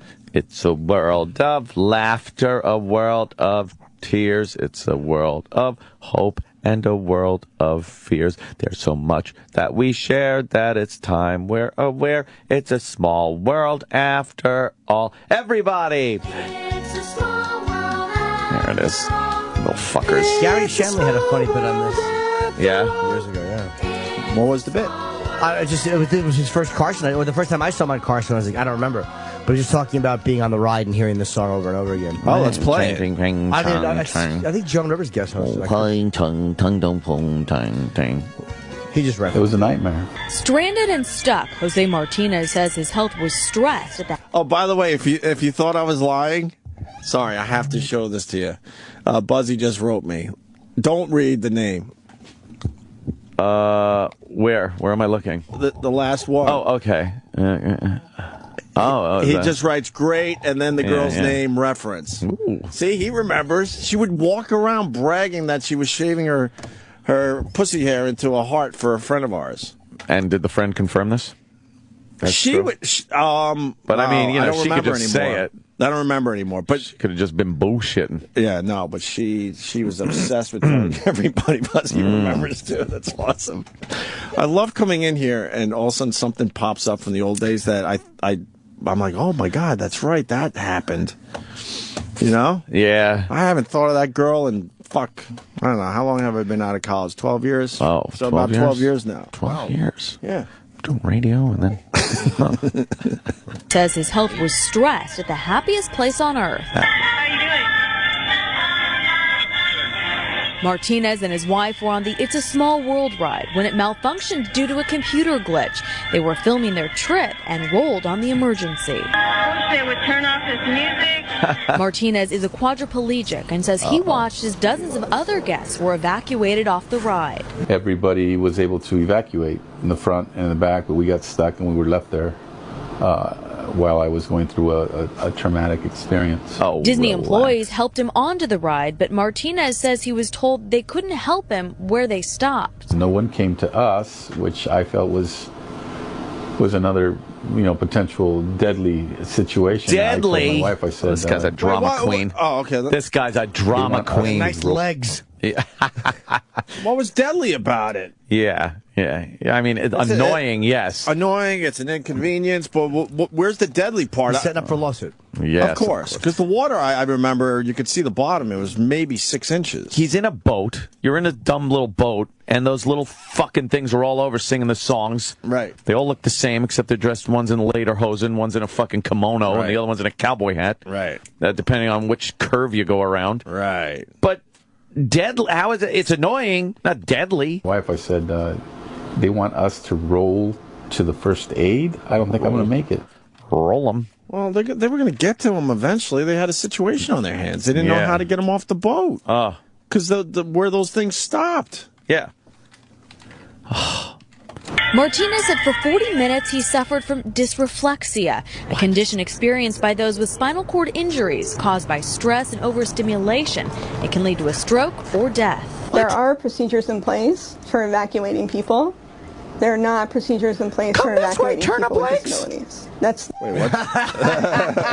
Yeah, Goofy and Mickey each grab one fucking one of those weird decorations that below his knees. Pick up those useless things and let's get a move on. Wow. No one's beating that today. Bravo. Roll them. You think Goofy would help him? Goofy would not even help him in the least. Fuck him. Leave him there. There are not procedures in place for evacuating people with disabilities. That's the quintessential different treatment. It's discrimination in its purest form. The Disability Rights Legal Center in Los Angeles has taken Martinez's case, claiming Disneyland is in violation of federal and state laws and is not prepared to evacuate disabled guests in the event of an emergency. It's about having, theme parks that are accessible, and this is Disneyland, for crying out loud. Exactly. Oh my God. What are you going to do? Don't fuck with the mouse. This is our house, bitch. What are you going to do? What an asshole. You think Goofy would insult his legs? Of course. Hey, look at me run. If you're a quadriplegic, wouldn't you kind of ask some questions and look at the ride and go, man, if this There's no way out of here. If this thing gets stuck, I don't know if I'm going to get out of here right away. Yeah. No? Yeah. You'd be, I don't know. What are you going to do? He's got pretzel legs. Leave him alone. Did he sue? How much did he get? Did he get anything? I think he got 8,000. Eight G's? 8 large? I think it was an easy, quick one for Disney. Yeah. Didn't I read that somewhere? I heard it was 8,000, right? You did? Yeah. A lot of people are confirming that now. They are? Getting confirmation. You sure? 8,000. Yeah. Yes. Why only 8,000? That was 2,000 per useless limb. Jesus. Wow. They judge what you might have earned for the rest of your life. And they're like, well, how much we pay paperweight? Oh, shit. And then times it by 2. Wait. It was like, what are your legs, like a small world legs or something? Hey, we have to go to the hotline. Oh, right. Something popped up late last night. Oh, did you jack it? I jacked it. Wicked Tuna. Oh, right. Yeah. I'm a big fan of the Wicked Tuna. And it's on Nat Geo. It's on Sundays at 9. And we started talking about Wicked Tuna a little bit a couple weeks ago. And then one of the guys that is, I don't know, has a connection to one of the Wicked Tuna boats that is featured on the show, offered me a ride out on the boat? Ride out on the boat and maybe try to catch some tuna, or at least check it out as they catch the tuna. Ooh. And I said, hell yeah. But then it turned out this guy's boat sank or something, and he was waiting to get the boat back, up and running. Now there's another Wicked Tuna guy that's on the line right now, and he's really pissed off about the whole thing, I think. Or he wants to clear up some things. Well, I'm kind of confused myself. Let him clear up some things. But we certainly said that we would, take his phone call today. So it's Dave. Dave Marciano. Dave, welcome to the Opie and Anthony Show. Hey, guys. What's going on, man? How are you? We're doing well, man. How are you? Good. Living the dream. Well, that's good. Now, I'm kind of confused here. What happened? Well, I mean, regardless of what, things are said and what happened, you guys have seen it enough that, over the years with an older boat like mine, mine's, an oldest boat in the show. It was built in 1984, so every now and then we seem to have some technical difficulties. But regardless of what happens, I've become an expert over the years at putting Humpty Dumpty back together again and getting back in the game, and that's what's important. Right. So is the boat okay? So the guy that hold on, maybe I can help out here. Oh yeah, Dave is the real deal, by the way. Oh yeah. Now, Dave, the guy that contacted me on Twitter, does he work for you? I don't know. I don't know who it was, so I have no idea who it was. I didn't hear the show. It was just some of my fans contacted me, so it just got a little weird. I was like, oh, all right, well, I'll see what's up, Oh, so so it's not your boat that's out of commission right now? Well, the boat is hauled out, and we're making some modifications to her. But, look, I support my family through fishing. So, anytime, I have problems with the boats over the years, we straighten them out, we get back in the game. Yeah, I don't know what the problem is, though. If this guy was just telling me that he would, take me for a ride, man. But you're not sure if it's the guy connected to you. Yeah, no, I know it's not my crew. Jay's a great guy. You see, my crew, the only guys who work for me is Jay and my son, right? Now, it wouldn't surprise me if one of the other skippers from the show contacted you to throw me under the bus. That kind of happens all the time. I don't know what's going on. One of the boats was down, but it's not out. It's not down and out. He's saying that he thinks that one of the other shippers. What's that? Shippers said that his boat was sunk. To make him look bad. Oh, did they say that, Dave? One of the other schoolgirls got their panties all up in a bunch. Now he's throwing some chum. I like it, Dave. The offer still stands. If you guys want to get out here and go fishing this summer, I'll definitely take you out and I'll show you the hard merchandise is, it's a real boat and it's always in the game.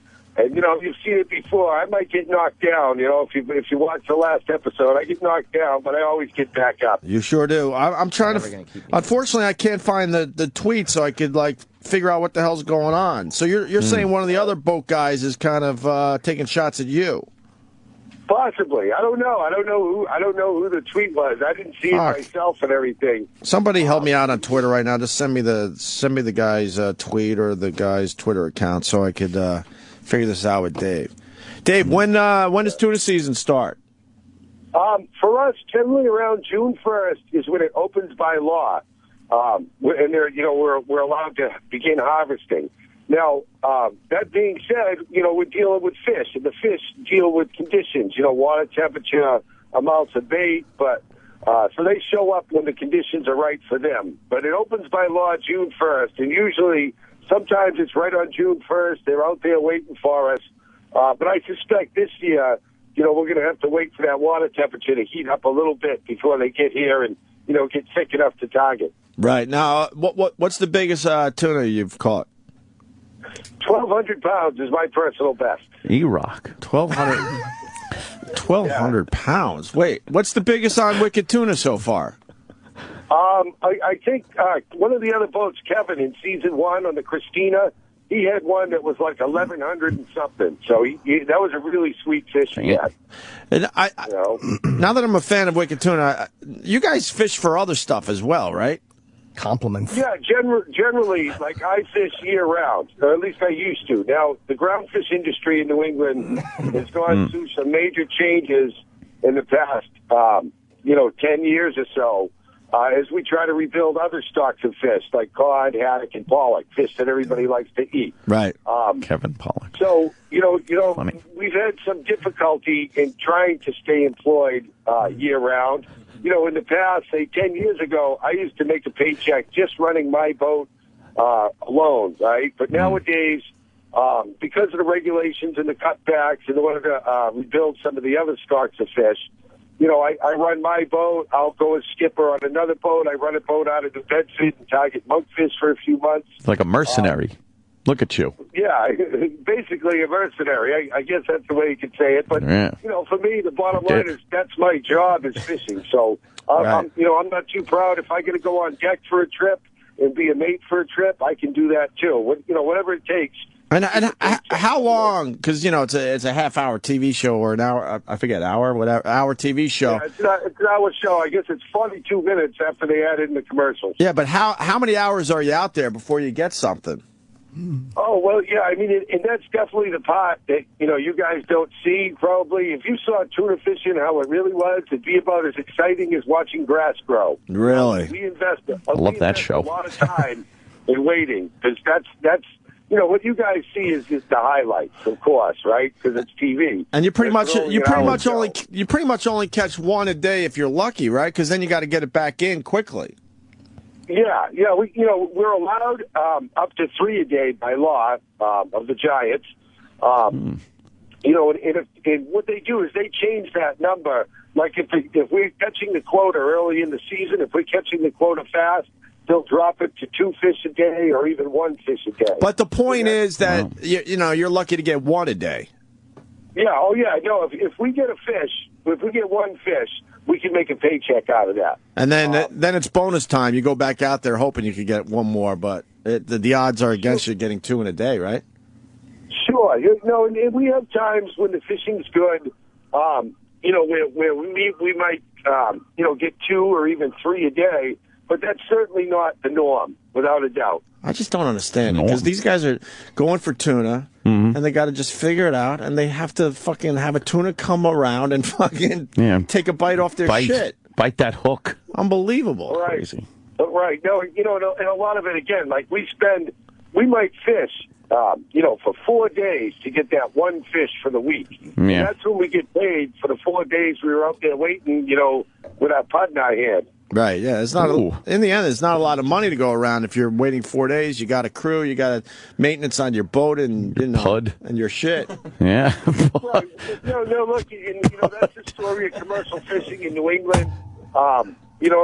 Funny word. There's a lot of good guys that go fishing in New England for a living, you know, and it's a great industry to be a part of. Right. But one thing it's always been is it's never been stable. You know, we're not like you guys. We don't get a check every week, no matter what. You know, there's weeks where I don't catch a fish. I don't get a paycheck. I worked all week. All I can do is, you know, we have to look at it at the end of a season. Yeah, at the end of the season, at the end of the tuna season, you know, did I make a check? Did Jay make a check? Did the fuel bill get paid? Did the mortgage get paid? Did the insurance get paid? And it's, you know, a lot of times for us, it seems like it's a rarity when at the end of a season, you know, after you add in fixing the boat and everything else, we even get paid when we're not here. Oh, it's amazing. Wow, I want a job like that. All right, Dave, you're my favorite on the show now because you called us. Of course. Dave Marciano from Wicked Tuna. I really do like the show. When's the next season start up again? For TV. For TV. Oh, I don't know. I mean, it's in season 2 now, if you guys have been watching. Last Sunday night at 9 o'clock was episode 9. Yep.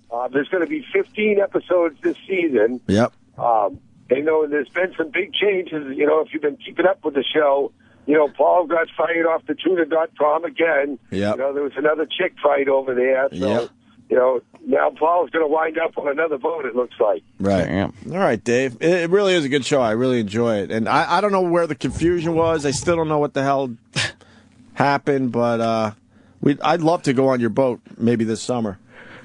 Oh, yeah. Well, that's it. You know, you guys have my contact data, you know, through the people who contacted you. And anytime, and I'm always watching on Twitter, too. I'm following you guys on Twitter. I'll keep an eye on things now. Right on. And, just give me a shout-out, and we'll get you out the boat, and you'll see for yourself what a great rig she is. I would love to check it out. So it's capped, C-A-P-T, Marciano on Twitter. Thanks, Dave. All right, thank you, guys. Thank you very much for a chance to clear the air here. All right. Certainly. All right, brother. There you go. Later. All right, we'll talk to you. Bye-bye. Obviously, he has pride in what he does, but I don't know. I don't know what's going on. I didn't understand. Sounds like a big fish story to me. Good one. Very good one.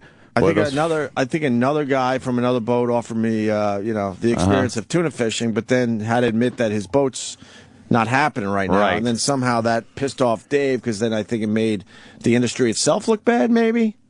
I don't know. I have no idea. I don't know, but he really wanted to talk to us today. So. I just know that the fishermen seem to be just like the truckers.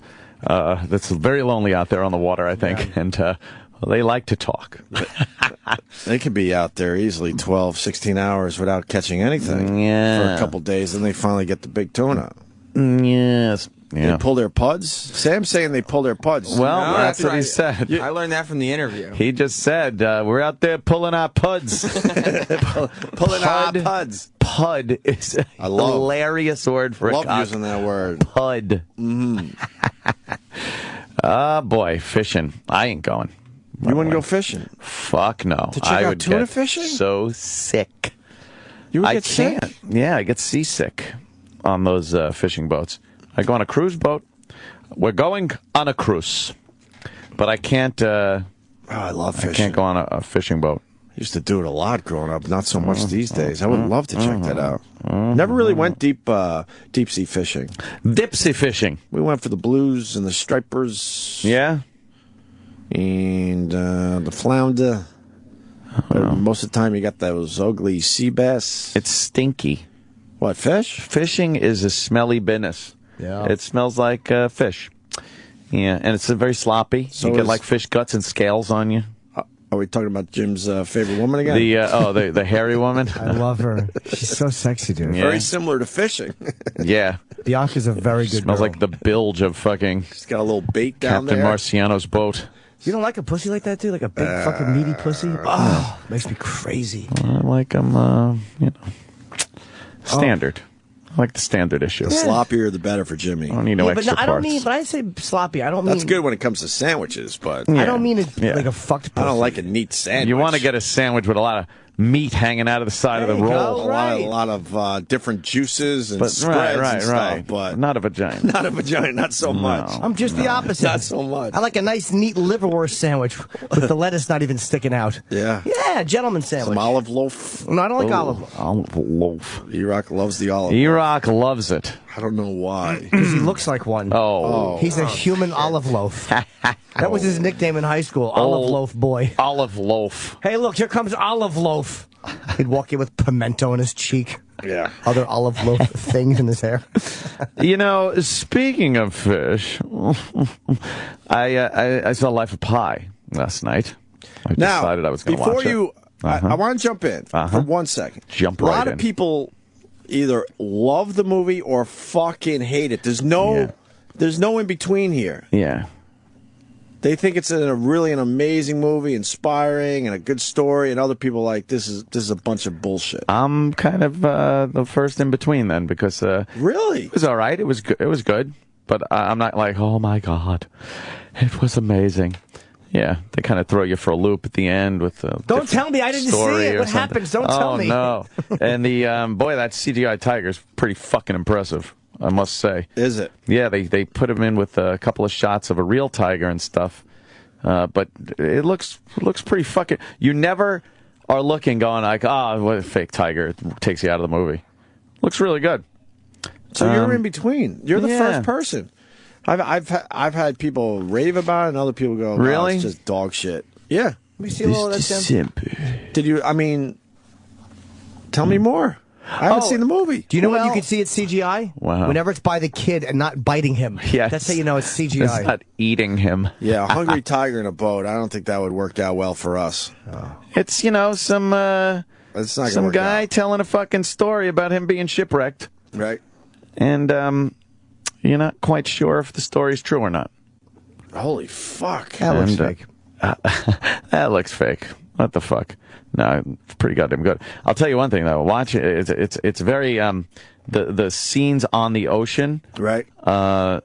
Really give you the illusion that he's in the middle of fucking nowhere. Right. But watching it on the 90-inch, yeah, I was literally getting queasy. Like there were some parts where they're just showing the boat rolling and pitching and stuff like that, and I'm like, holy shit! I started getting like a motion thing. 3D? Going? No, it wasn't 3D. It was just regular. Like watching it on TV was fucked up. And then it It's rains. Like, I gotta look away. Then it rains fish or something, or a whale jumps over the boat. A whale jumps over, and there's that phosphorus stuff in the water, so it's glowing and everything like that. But it looks good. That Ang Lee, he can direct a movie. Yeah. It looks very, very nice, very grand, very epic. It. But the story is, it's a cool little story. And then you don't know by the end if you don't know if he made it up. Right. I'll see it and tell you how I fucking feel about it. Oh, you do that, Jimmy. Life of pie, what the hell do I know? You bake boy. it, you eat it, that's the life of a pie. Have a container of coffee, nice slice of pumpkin pie.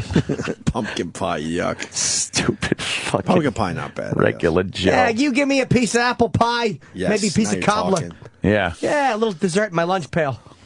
We never got to was it Joe Forrester show that I saw the right promo for?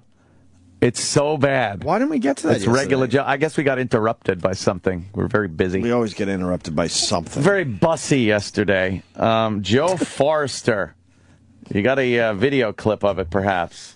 Go to videos and see if there's like the. Is that the? Yeah, this might be it. All right, crank the volume up. Listen to this. It's so 70s. Oh, sorry.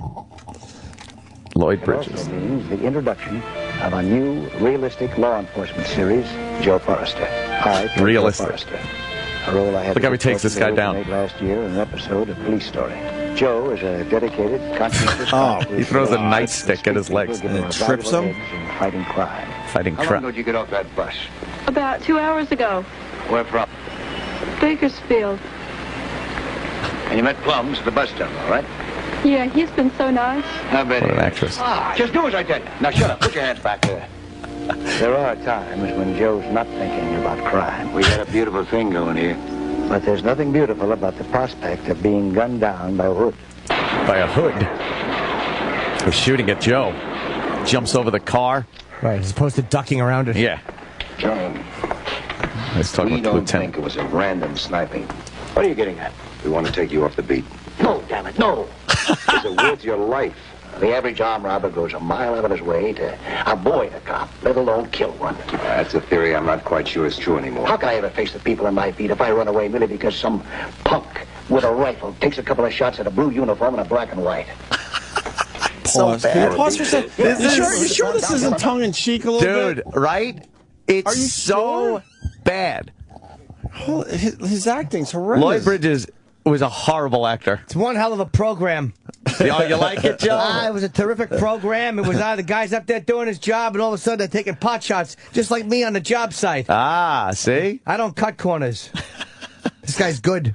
It ran from 75 to 76. Yeah. Oh, really? Yeah. Joe Forrester. Keep going.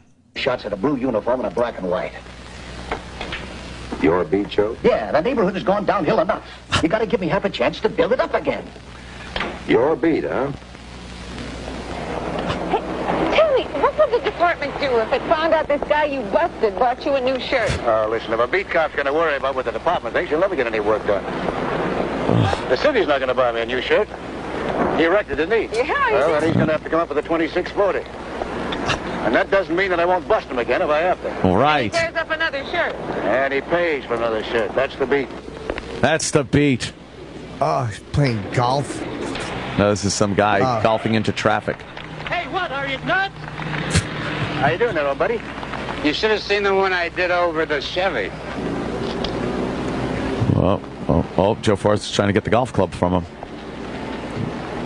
Mind if I give it a try? Oh, it looks a little violent, but Joe knows how to handle him. Yeah. Now he's giving Joe the golf club instead of beating him over the head with it. And Joe's going to play a little golf. Into traffic? Why would he do this? He's hitting a golf ball into traffic. He wouldn't. A car? Oh, wow, you don't mean you're here to say hello? Isn't the acting and dialogue? I don't get what happened It's just there. so bad. Joe's calming a maniac and playing golf with him. But he just hit a golf ball into traffic. And the guy goes, a cop? Like, who wrote this shit? Wow. It's fucking so great show. Bad. Joe Forrester's fucking great. Joe Forrester. He's not just on the beat. Play the black woman now. Now they have the black woman and him talking. Oh, wow, you don't mean you're here to say hello and goodbye all at the same time. Maybe not. Maybe I'll be back. A lot of people around here seem to think I'm needed. Kind of like the idea of having an officer in the beat. Gives them a feeling of security, they say. Hey, you know what? You promise us you try to get back here? Because if you don't, it'll be a damn shame. You know the difference. Joe Forrester, the kind of cop on the beat who really makes a difference. Wow.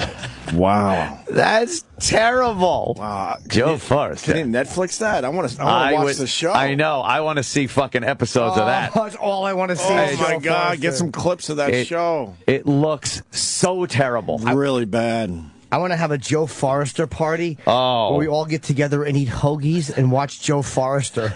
Have a marathon that lasts like an hour and a half. Yeah. 3 episodes. Yeah, exactly. Pilot, final season. Yeah, that one didn't quite take off. Joe I never knew Lloyd Bridges was Forrester. such a hard actor. I guess he is, right? No, he was in all those goofy movies, like the airplane movies and stuff. Yeah, he was great in Airplane. And he was in Sea Hunt earlier before that, but, you know. Yeah. What's that about? Looking for a wife? Sea Hunt. Sea Hunt. His sons knew how to act, right? Yeah. Bo Bridges. Bo and Lloyd. And Lloyd Bridges. No, Bo and Jeff. Jeff. They're I'm just fucking repeating you. Of Yeah. course it's Jeff Bridges. I Yeah. didn't know that was his Oh, son. yeah. Oh. Yeah. And London. That was another visual bit. And we don't have a visual Lloyd's element. London. But if you go to, you're going to put that Bridges. clip on Facebook? Yeah. Yep, it's up. All right, it's up on our Facebook page, Opie and Anthony. It's awful. When we do these visual things, you can go there to kind of check out what we're looking As opposed at. to doing it with us like we would with Rogan, you're better off just going to Facebook. Fucking sludge. Stuck in the mud. Stuck in the mud. Joe Forrester uses masked sexual flavors. Yeah? It's the new way to foreplay for the cop on the beat. Available in 4 tantalizing flavors. These oral gel strips will spark a light to light your bedroom flame. Visit sexualflavors.com to purchase or find a retailer near you for a cop on the beat. Nice. I like Joe Forrest.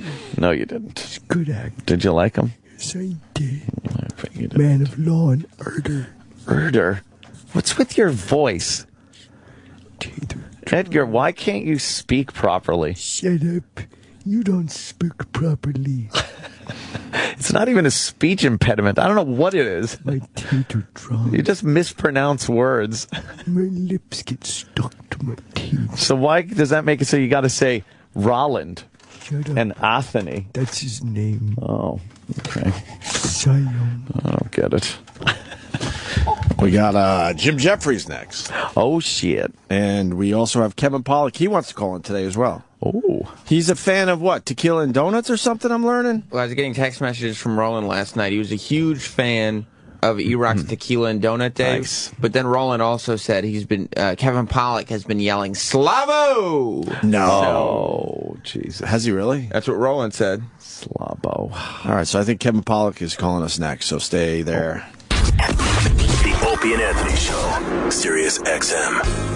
Tired of those all-inclusive vacation packages to overcrowded Caribbean beaches? The hottest vacation spot is practically in your own backyard. Visit Devil's Creek in the heart of downtown Edison, New Jersey.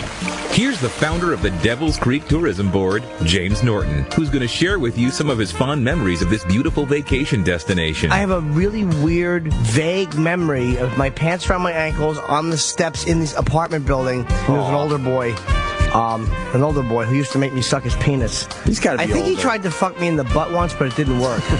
First, you'll fly into picturesque Newark, New Jersey. Then you'll whisk away southbound on the scenic New Jersey Turnpike to beautiful Edison Township, where you'll be a hop, skip, and a jump away from Devil's Creek, where your fantasies become a reality. There was these twins. I would get both of them at different times to sit on my face because they used to pee their pants. So I like that smell. Yeah. And they would make them sit on my face behind the bushes so I could smell. I remember my one friend, I was sucking his penis and we got caught by another friend. He's the same one that fucking crazy. He's the same one that urinated in my mouth. For memories that'll last a lifetime, even the suppressed ones, come visit us at Devil's Creek. I don't even think I got erections at that age. I can remember my friend's penis getting erect and me wondering why that happened with his penis. Like, I didn't know what that was. It was in your mouth. Jesus Christ. The Hoover Kid. Devil's Creek. If you don't leave crying, we're not trying hard enough. Sirius XM. The Opie and Anthony Show.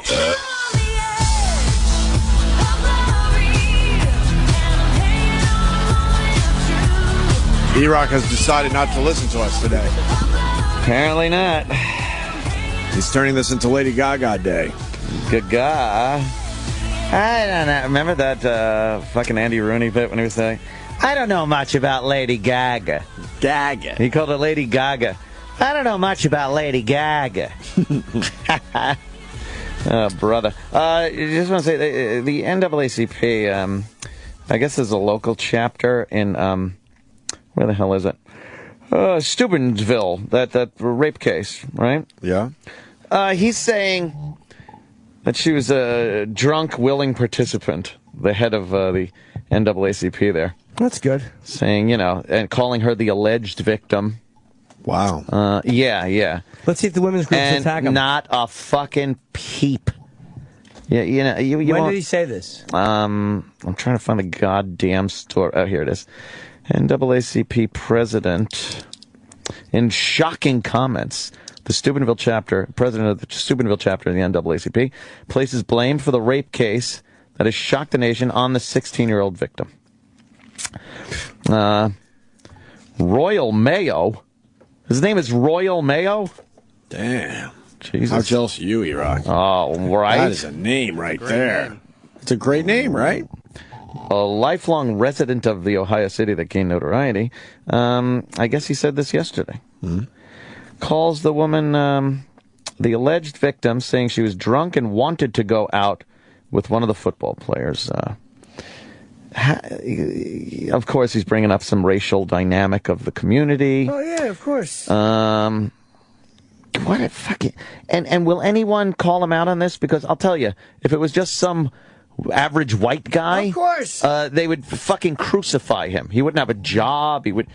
But this guy, Royal Mayo... Oh, my God. Unbelievable. But because he's the president of some local shit chapter of the NAACP, they won't say anything about him. I guess they'll just let him say those horrid comments, blaming the victim. It really amazes me sometimes with this whole marriage thing, marriage equality, homosexual thing. And you get these black pastors and leaders saying that the gays shouldn't be able to get married. You turn around and oppress people. It's astounding. Black people hate when gay rights are equated with civil rights. Because their argument is, well, we don't have a choice being black, you have a choice being gay. But they hate when those two things are tied together. That is a kind of a up in the air thing about having a choice. Well, of course. I think it's both, as a matter of fact. I think people are absolutely born gay. And, you can just tell. But then there are other people that, like white people that want to be black, like the Wiggers, that choose to put on that persona and live that lifestyle. I think there are gay people that aren't born gay, but then they kind of like that lifestyle and want to, get in there, get some of that ass, right? Let's ask Kevin Pollak. He's on the line here. Is he? He wants to call in today as well. Here he is. Oh, Mr. Pollak, how are you? Pollak. Not that I want to interrupt nature or nurture argument. Yes. Yes. Stay tuned for our thrilling chicken versus the egg sequence. That we're Nature or nurture? Nature or nurture. Yes. Yes. Do I want to see a cock or do I want to eat a cock? Question. Face man. Yes. What do you got going on, sir? I'm actually calling in hopes of exercising a song from my head that I've not been able to get out of my head since Drunk Friday of wine or tequila and donuts. Oh, tequila and donuts. People Friday. still talking about tequila and donut day that E-Rock came up with. He thought it was going to be a fucking epic fail, and it turned out to be one of those moments that, people are still talking about. Crybaby E-Rock. And people still finding that show and going, oh my God, I finally got to listen to that. Yes. What song is in your head because of that? I love that the listeners are calling in saying, or emailing or whatever, you should do this thing more often. I agree with you. No, you shouldn't. Because it was so fucking rare and special. The idea that the notion even that you could do this on a regular basis is just insanity. It is. You're absolutely right. Yes, no way it could be done. Yeah. No, it was insane. And unfortunately, I've ever since then, my girlfriend and I have been walking around the house singing this ridiculous song. Yeah. That I now have to share with you. It's just a line, really, of a song. Not a line, but it reverberates in my head, and I have to exercise the fucking thing out because it's driving me crazy. I'd love to hear it. All right. Hey, Slobo, drunk fucking donut eater. Hey, Slobo. That's it. That's all I got. Slobo. See, hey, E-Rock, you got to admit it, that it's not that bad now that Kevin Pollak is calling you Slobo as well. It hurt when I started, and then it kind of hurt even more when Roland started really pushing it forward. But now you got a big star that's calling you Slobo. To song. In the song, Hey Mambo Italiano, I believe that's that's exactly right. That's a great song. Yeah, I know that tune. And, E-Rock, come on. Fucking guy was in Casino. Are you cool with it? Are you cool with it now? I'll take it as a compliment, but I'm not happy that it's expanding. Yeah. It's expanding. I'm going to get everyone that I meet for the rest of my life to memorize this song. And how's that go again? I forgot already. Hey, Slobo, drunk fucking donut eater. Hey, Slobo. Fucking a Few Good Men, E-Rock. It's the Few Good Men guy. Fucking Usual Suspect. Yes. The fuck are you talking about? Casino. Come on. I'm taking it international. I'm telling you right. How great is that? You are fucked beyond belief.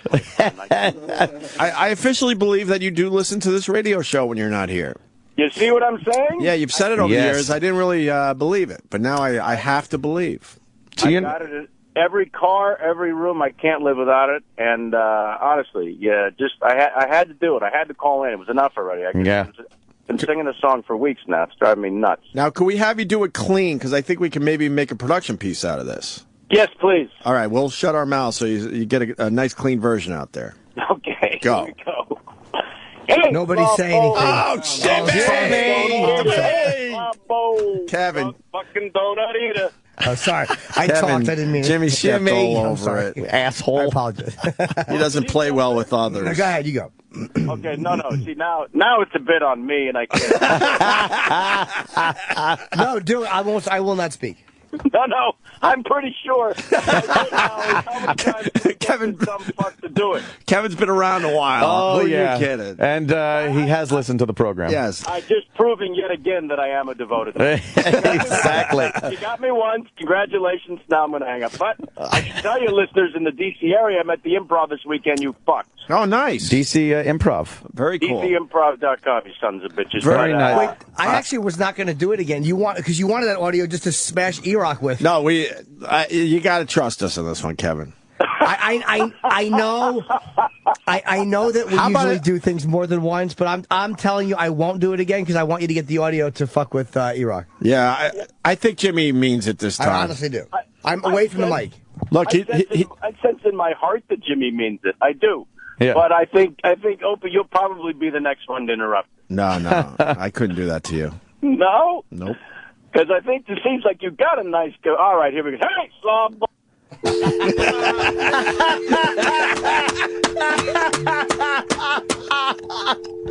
Oh, no. Oh, it's fucking Casino. He's in Casino. I know. Holy shit. We love Kevin Pollak. Kevin's great. DC Improv this weekend. Yeah.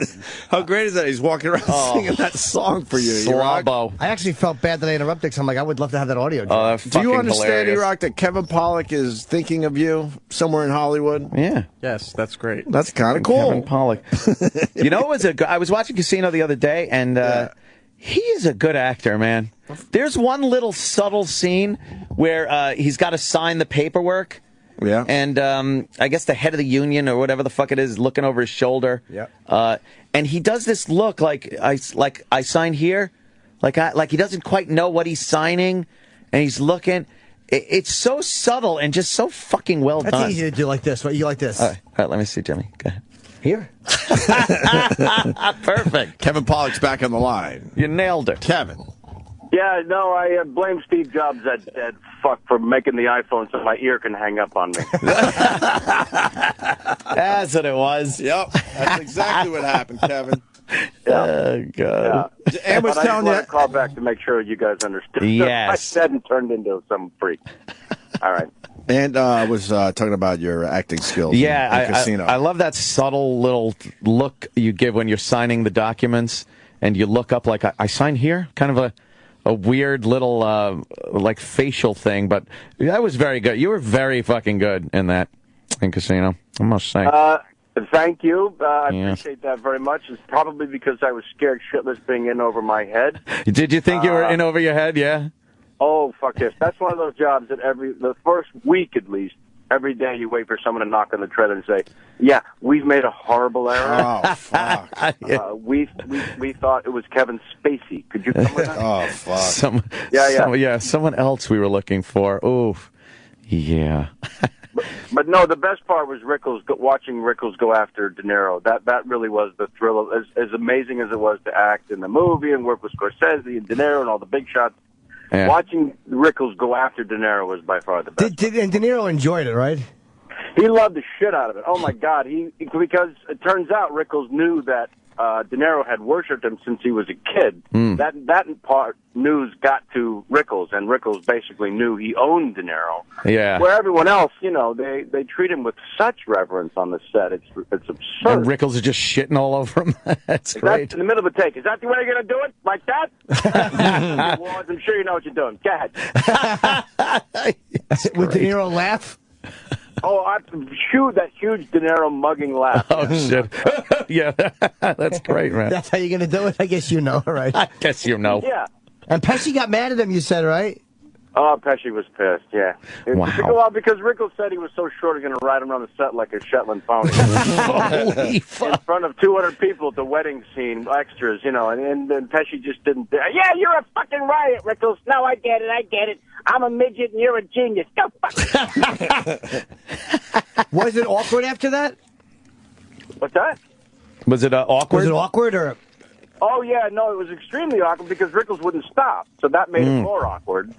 And they wanted to try to kiss him, come here, Joe, come here, Joe, and it was just, and then you could just see that Pesci really, truly did want to rip off his head and shit down his neck. Were people laughing? Everyone was laughing except for Joe. Oof! Wow. I guess it was awkward as fuck. Did Rickles seem nervous? Did Rickles seem nervous around De Niro? No, it was the weirdest thing in the world. Everyone else, you could hear their sphincter tighten when he walked by, but Rickles, for some reason, he just knew, I own this kid, and he was fucking fearless. Wow. Plus, I guess after Sinatra and being who you are for that, like he was so famous before De Niro ever was. It's just different. Oh God, yes, yeah. I think that's it in a nutshell for sure. There's nothing that frightens him at this point. No, he told fucking Sinatra to fuck off. I mean, how... yeah. Wow, that's old school. Yeah, exactly. Nice. Yeah. All right, Mr. Pollak. All right, thanks, guys. I really just need to get that out, man. I'm sorry. Yeah. No worries. DC Improv for Kevin Pollak this weekend. Great club.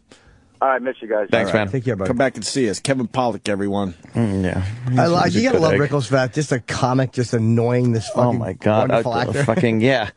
An American treasure. Love the Rickles. Yeah.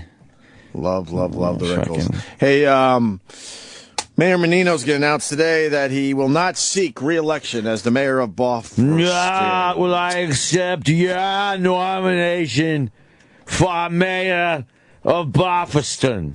So with that news, the boys put a little something together. Did they? Yes, they did. So I am not a fancy talker. That's for sure. Boston is a majority city. Will you remember me? Let me just say, I will not be a candidate. I shall not seek. Let your life pass you by. Thank you, Donald Stearns. Thank you, NBA.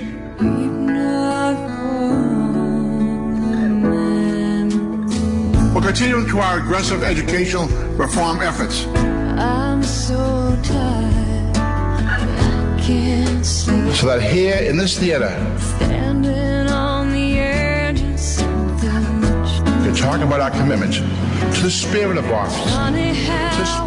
So much. Live, learn, prepare. 2013 will also make Boston the premier city of working women. I said that our waterfront should not turn into anywhere USA. Instead, through creative and some assistance,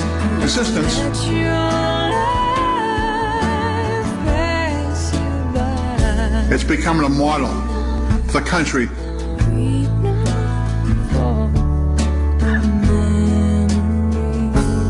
For how to rebuild the economy around new and growing industries. Weep not for the man. Boston is a perfect fit for the World Classic. Wow. Tearing up over here. Very good. Yeah, it's very emotional. Haunting. Oh, my God. Fucking haunting. You will be missed. Boston, all the features in there. I was starting to think after a while that we kind of exaggerated the way he said Boston or made it up. Right. No, he said fucking Boston. Yes, he did. The city he's been mayor of forever. More than once, too. And he can't pronounce the name of it. That's astounding. Well, we're looking at former Governor McGreevey on Morning Joe. He's going to be in the building today. Is he really? Yeah, I want to go over and say, Jim! Oh. He pretty much gave up on trying to look heterosexual, huh? Where is he? That's him. It's a woman on screen, of course. There he is. That looks all right. He's got the little radio wizard glasses on. Yes, and lifestyle. What is he, a priest now or something? He's a gay American. Well, we know that. Fall to grace, not fall from grace. Fall to grace. Yeah, what's his fucking deal now? I don't know. I don't know. I think he's like a priest. Right? No way. I think so. Why would you go gay, tell everyone you're gay, and then give up what you want to do for being gay? Why make the announcement, right? McGreevey calls a different sense of understanding of where gay rights are in this country. And so my dream is that at some point in terms of young women and men growing up, that they will have a very different sense of self-narrative of themselves and of this nation in terms of gay rights. So to paraphrase Martin King badly, that the arc of liberty, the arc of freedom in this country does move in the right direction. And I ultimately believe that Americans will embrace that so that people do it, young people do it in a far more healthy and appropriate way than I did. Do you think if August 12, 2004 were... Well, that's 2004. 2004 that was? Huh? He's a priest. When he stumbled out of the closet? He's a priest, right? He's a priest, and he's got a documentary coming out that he's pushing. He's a celibate priest. He's an Episcopal priest. What is that? I think Episcopal... I think Episcopal you could do some things. I think maybe just the ass. Though. Chip, why? I don't know. Chip, why were you laughing at Episcopal? Episcopal.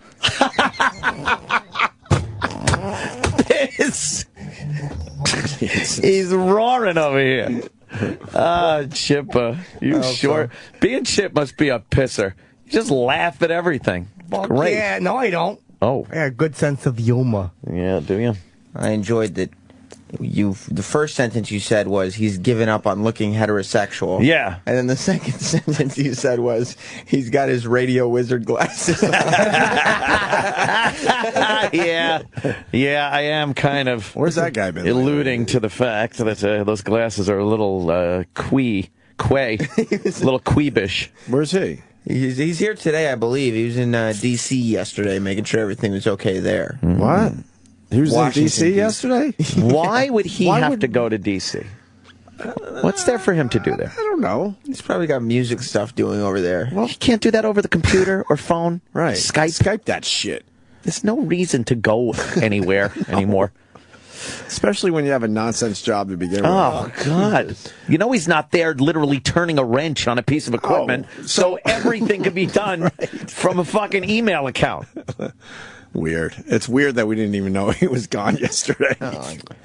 Jesus. I think this gay marriage thing, I think this country needs a few more years is what it comes down to. Yeah? A few more years.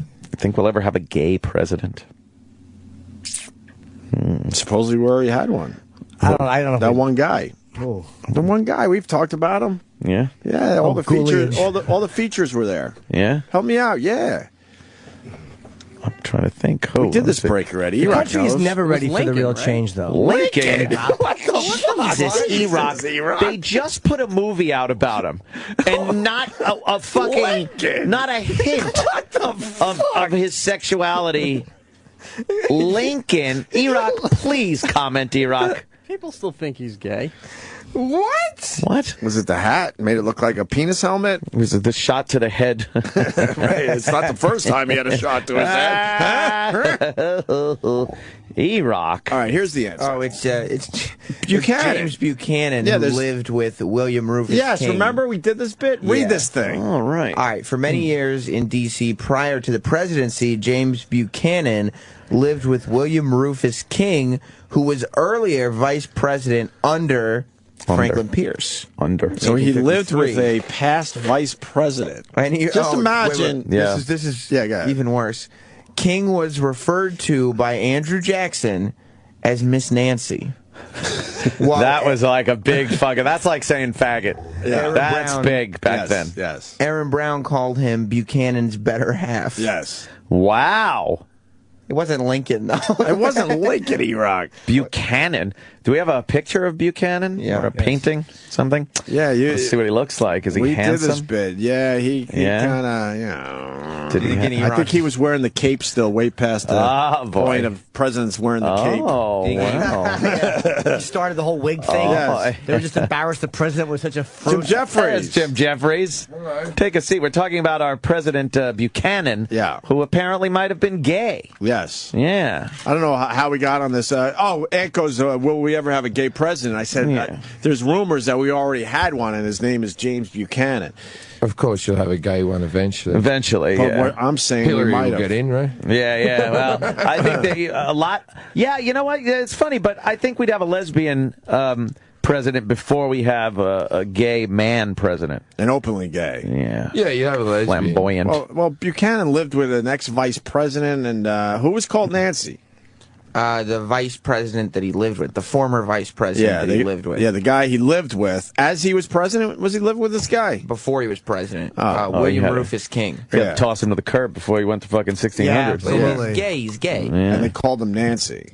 Not James Miss Buchanan. Nancy. Miss Nancy. Oh, So- you mean Miss Nancy over there? Right. And weren't there letters that popped up or something? Yeah. The Cheever letters. There was a song. Found him in the burnt out cabin. 2 C's with a fucking O and a K. And now people are trying to back up E-Rock. There are rumors that Lincoln was gay. And then this guy writes, pull up Pierce. He looked gay. See, this is the gay face. This is the thing with Lincoln is that they have like we all just fucking wank over Daniel Day-Lewis. Yeah. Right? Yeah. Like he can't do anything wrong. But they go, that's the best depiction of Lincoln ever. Fucking who knows that? Yeah, no one knows for sure. He's doing the depiction of the guy at the fucking Gettysburg Museum who does the animatronic. Right, in the Hall of Presidents. 7 years ago. A machine did it at Disney years before Daniel Day-Lewis. He's You're doing right. that cunt, right? Yeah. But we don't know. In the same way we don't know what dinosaurs sound like. Yeah. Right. We just assume because they're big fucking lizards that they go, rah, but we don't know. They probably didn't even make a sound. They might sound like sheep. Oh, yeah. Or cats. Or they might have went, yeah, exactly. That might have been their fucking sound. That would look silly. And for all intents and purposes, Lincoln we just think sounds like that because he was old looking with a shitty beard. Yeah, yeah. And he might have sounded like Andy Dick or anything. Well, he had the high voice, right? Sound like a poofter? They finally figured out his voice was a little higher than we thought. So Yeah. A lot of people pissed off at E-Rock. We got to go to Bonnie in D.C. really fast. Bonnie, go ahead. Hey, I just want E-Rock to defend himself because everybody knows Lincoln was gay. I just watched a History Channel program reading letters that he wrote about how he'd always loved this other dude. Oh, they spoke differently in their letters back then. Right, yeah. Ah, my dearest Bartholomew, your ass cheeks are lovely this time of year. I miss the smell of your taint. I misinterpret that. Your balls on a warm summer day. Anyone who can fuck Sally Field for that long. Where are these letters, Bonnie? Where are these letters? Yeah, what letters? I'm telling you, I watched a History Channel program. It wasn't even 2 weeks ago, and they were reading the letters out loud, and they said... All right, let's find the letters. I fear my orgasms have left me a cripple. The History Channel has the Bible now as history. Yeah. They're letting anything through the History Channel. They're fucking, like, porn dealers and storage wars. The History Channel's really dropped the ball. I know, right? They used to all be Hitler. Just Hitler. You used to be able to They turn ran out of and go, Hitler stuff. The though, Hitler finally. Channel. And Yeah, then they just went, fuck Hitler. Yeah. Let's go for warehouses with stuff and a guy bidding on it. I like the old days. Hitler and his Nazi menace sweeping across Europe. They show him like tussling the hair of a young German boy. Yes.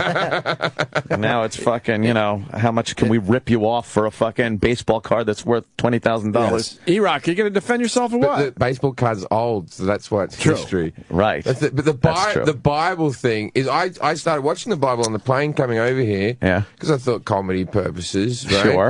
I want the Bible to start with like just black, and then like. Oh, you want the whole fucking. I want a finger. It fucking leaps forward to Noah's Ark in the first episode. It did, huh? And Noah just telling his family about the beginning. Oh, really? It's like Noah sitting on the boat going, and then he made the animals, and then he made some light, and here we are. Oh. So there's a lot of hearsay. Yeah. By this Noah guy. Second, third party fucking testimony. And it gets onto the History Channel. And this one begat that one, and that one begot that one, and begot. They always leave out those movies, because I grew up watching Cecil B. DeMille movies. Oh, and yeah, all that type of epics. stuff. But they always leave out it's like Abraham, the guy who went to the top of the mountain and God said, you got to kill your son, and then God was like, kidding. You know that one? Yeah. Yeah, but because you're going to kill your son, you're all right by me. And he's like, oh, God, cut it out. You're killing me. Why would you do that? I was about to kill him. You fucking crazy bastard. Right? But he's like, you were going to do it, weren't you? Yeah, because I really love you. I really, really love you. I was going to kill my son with no fucking issue. Yeah. And then the next bit of the Bible is, and then Abraham went home and fucked his sister. And that bit's just never depicted in the movies, where he had a celebratory fuck of his sister. Wow. Where he went, fuck my sister. It's like, I don't have to kill my kid. I'm going to fuck my sister. It's a natural response. Right. It's, anybody would do that. Wow, I never realized that. Well, we got two things. I might have made that up. Well, we got I'm two things. Sure I read that. We got two things going on though. Oh, okay. Everyone wants to talk about Lincoln. They said he shared a bed with a young boy soldier for years. Oh, boy toy. Do you have any info yet, Sam? Yeah. Because E-Rock's not defending himself. In 19th century America, people need to understand that men commonly bunked with other men. In the same bed? Well, for example, when lawyers and judges traveled the circuit with Lincoln, the lawyers often slept 2 in a bed and 8 in a room. Right. Don't judge. No, don't judge. William H. Herndon recalled... Why wouldn't you just take the floor at that point? Well, was it that cold back then? Please, freezing cold, and then the rats on the floor. Yeah. You got to sleep with another man. You got to put your dick in his ass, too, to keep it warm. Just to fucking forget the fact you're being eaten by bed bugs. Exactly. If you're getting your ass fucked, you're going, ow, ow, and you forget that you're being chewed alive. They just freed the slaves for the extra space. Yeah. It wasn't anything. They didn't like black people. It was just that they were taking up too much space in the bed. But who was the first guy who went, all right, this is fucked up. I'm not sleeping with a dude anymore. His name would have been Gary. Yeah. I don't know why. What else, Sam? Well, a tabulation of historical sources shows that Lincoln slept in the same bed as at least 11 boys and men during his youth and adulthood. There are no known instances in which Lincoln tried to suppress knowledge or discussion of such arrangements. And we vilify Michael Jackson. He didn't do nothing. He was just Lincoln-esque. Oh, Lincoln, fucking Jesus Christ. Lincoln met Joshua Fry's Speed. I don't know if you guys know that. Yes. In 1837. They lived together for 4 years. Roomies. During which time they occupied the same bed during the night. They were the Bert and Ernie of the Civil War. Yes. I think it's just... 4 years sharing a bed with another dude? They're roommates. Yeah, sure. In the same bed? No. Lincoln's big feet. Yeah. Just fucking getting all tangled with the other guys. He wore a size 17 shoe. The other guy would worship his feet. Oh, God. Because Lincoln had to sleep sideways because he was so fucking tall. So that doesn't give him a lot of room for the other dude. Well... So you know what you do seem with convenient you know at what you all. do with your girl? You kind of play footsie under the covers with her, and maybe you did that with Lincoln. With Lincoln's big hairy foot. Yeah, he had a big hairy foot.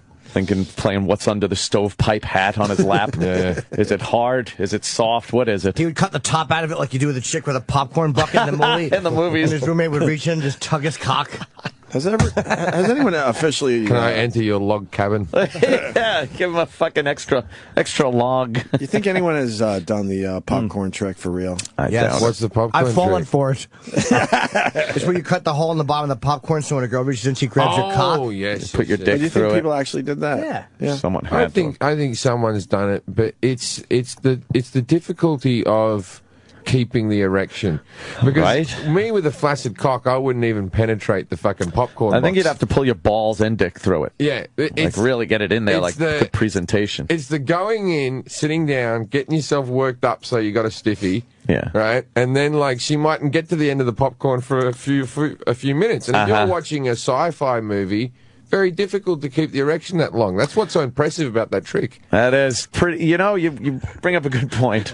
But you got to think, all that fucking greasy butter, that could feel pretty good. I don't know if butter and salt are what... Oh, the salt might sting. Yeah. Through the... And the kernels, the little pieces of kernels that got stuck. Imagine one of those in your cock hole. Yeah. It would be fucking very unpleasant. It really doesn't sound like it works very well. No.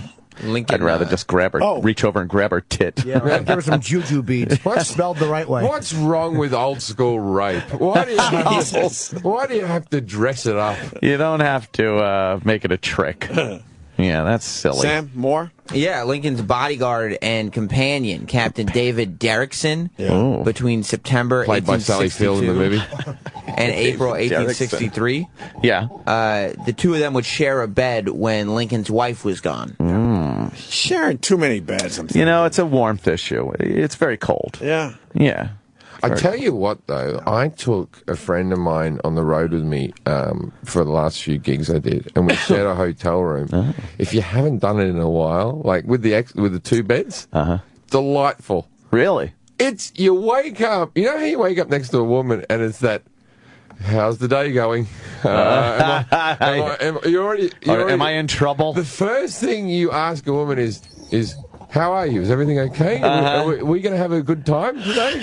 Is today a good day or is today shit? Am I in trouble today? Have I slept weird? Have you had a nightmare of me cheating on you? Because if you've had a nightmare of me cheating on you, then we're having a shitty fucking day for the rest of the day. She's going to treat you like you did cheat on her. Yeah, where you wake up next to a friend, it's like, we got fucked up last night. Now it's, war stories. And you have little stories, and then you go back to sleep, and then you fart and you giggle at each other. It's fucking delightful waking up next to a friend. Delightful. Wow. So you put your opener in the bed? I mean, the same room? Oh, I'd never do that. It was my very best friend was coming out to stay, and we shared a room for like 5 nights. Ordinarily, I'd never done it, and now I'm thinking of doing it with everyone. Right. Because I had such a good time. Sharing the toilet, though? But you gotta smell his dump when you walk in? Oh, it would drive me fucking nuts. That shit would drive you nuts, Jimmy? Oh, I would literally, even if it was my best friend, and the only option was share a room or sleep on the roof in the cold, I'd put him on the roof. That was the thing, like, with baseball players and any sporting players up until about 10 years ago, they always shared. Yeah.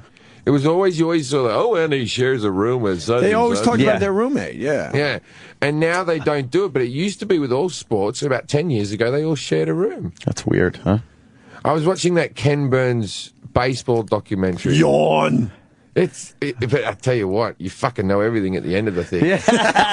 It's 14 hours of. No, why? Because you're panicking, thinking you're going to be quizzed on it. He can fucking put together a documentary, can he? The bit that they play it like emotional, they play "Take Me Out to the Ball Game" really slowly on the piano. And if it wasn't for the color of his skin, he would have been the greatest player that ever lived. Din, din, din, din, din, din. Yes. Din, din, din, din, din, din, din. Oh, shit. And Ty Cobb had a drinking problem and used to say the N-word a lot. Din, din, din, din, din, din, din, din, din.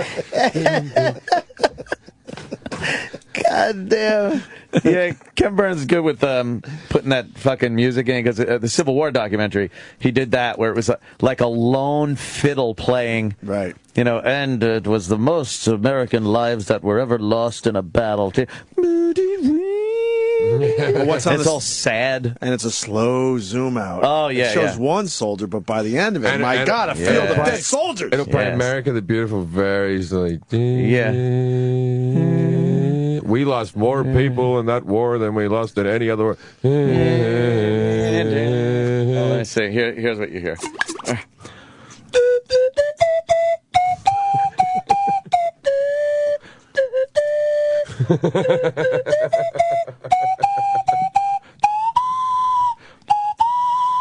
And 18,000 people were killed. I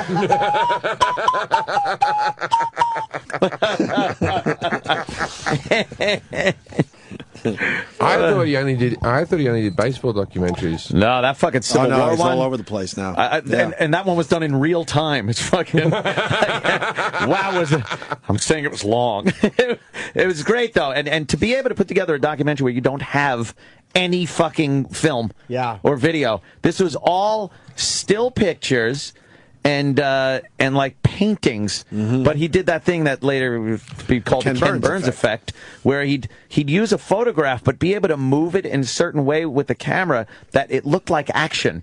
You know, it's like, there's the fort.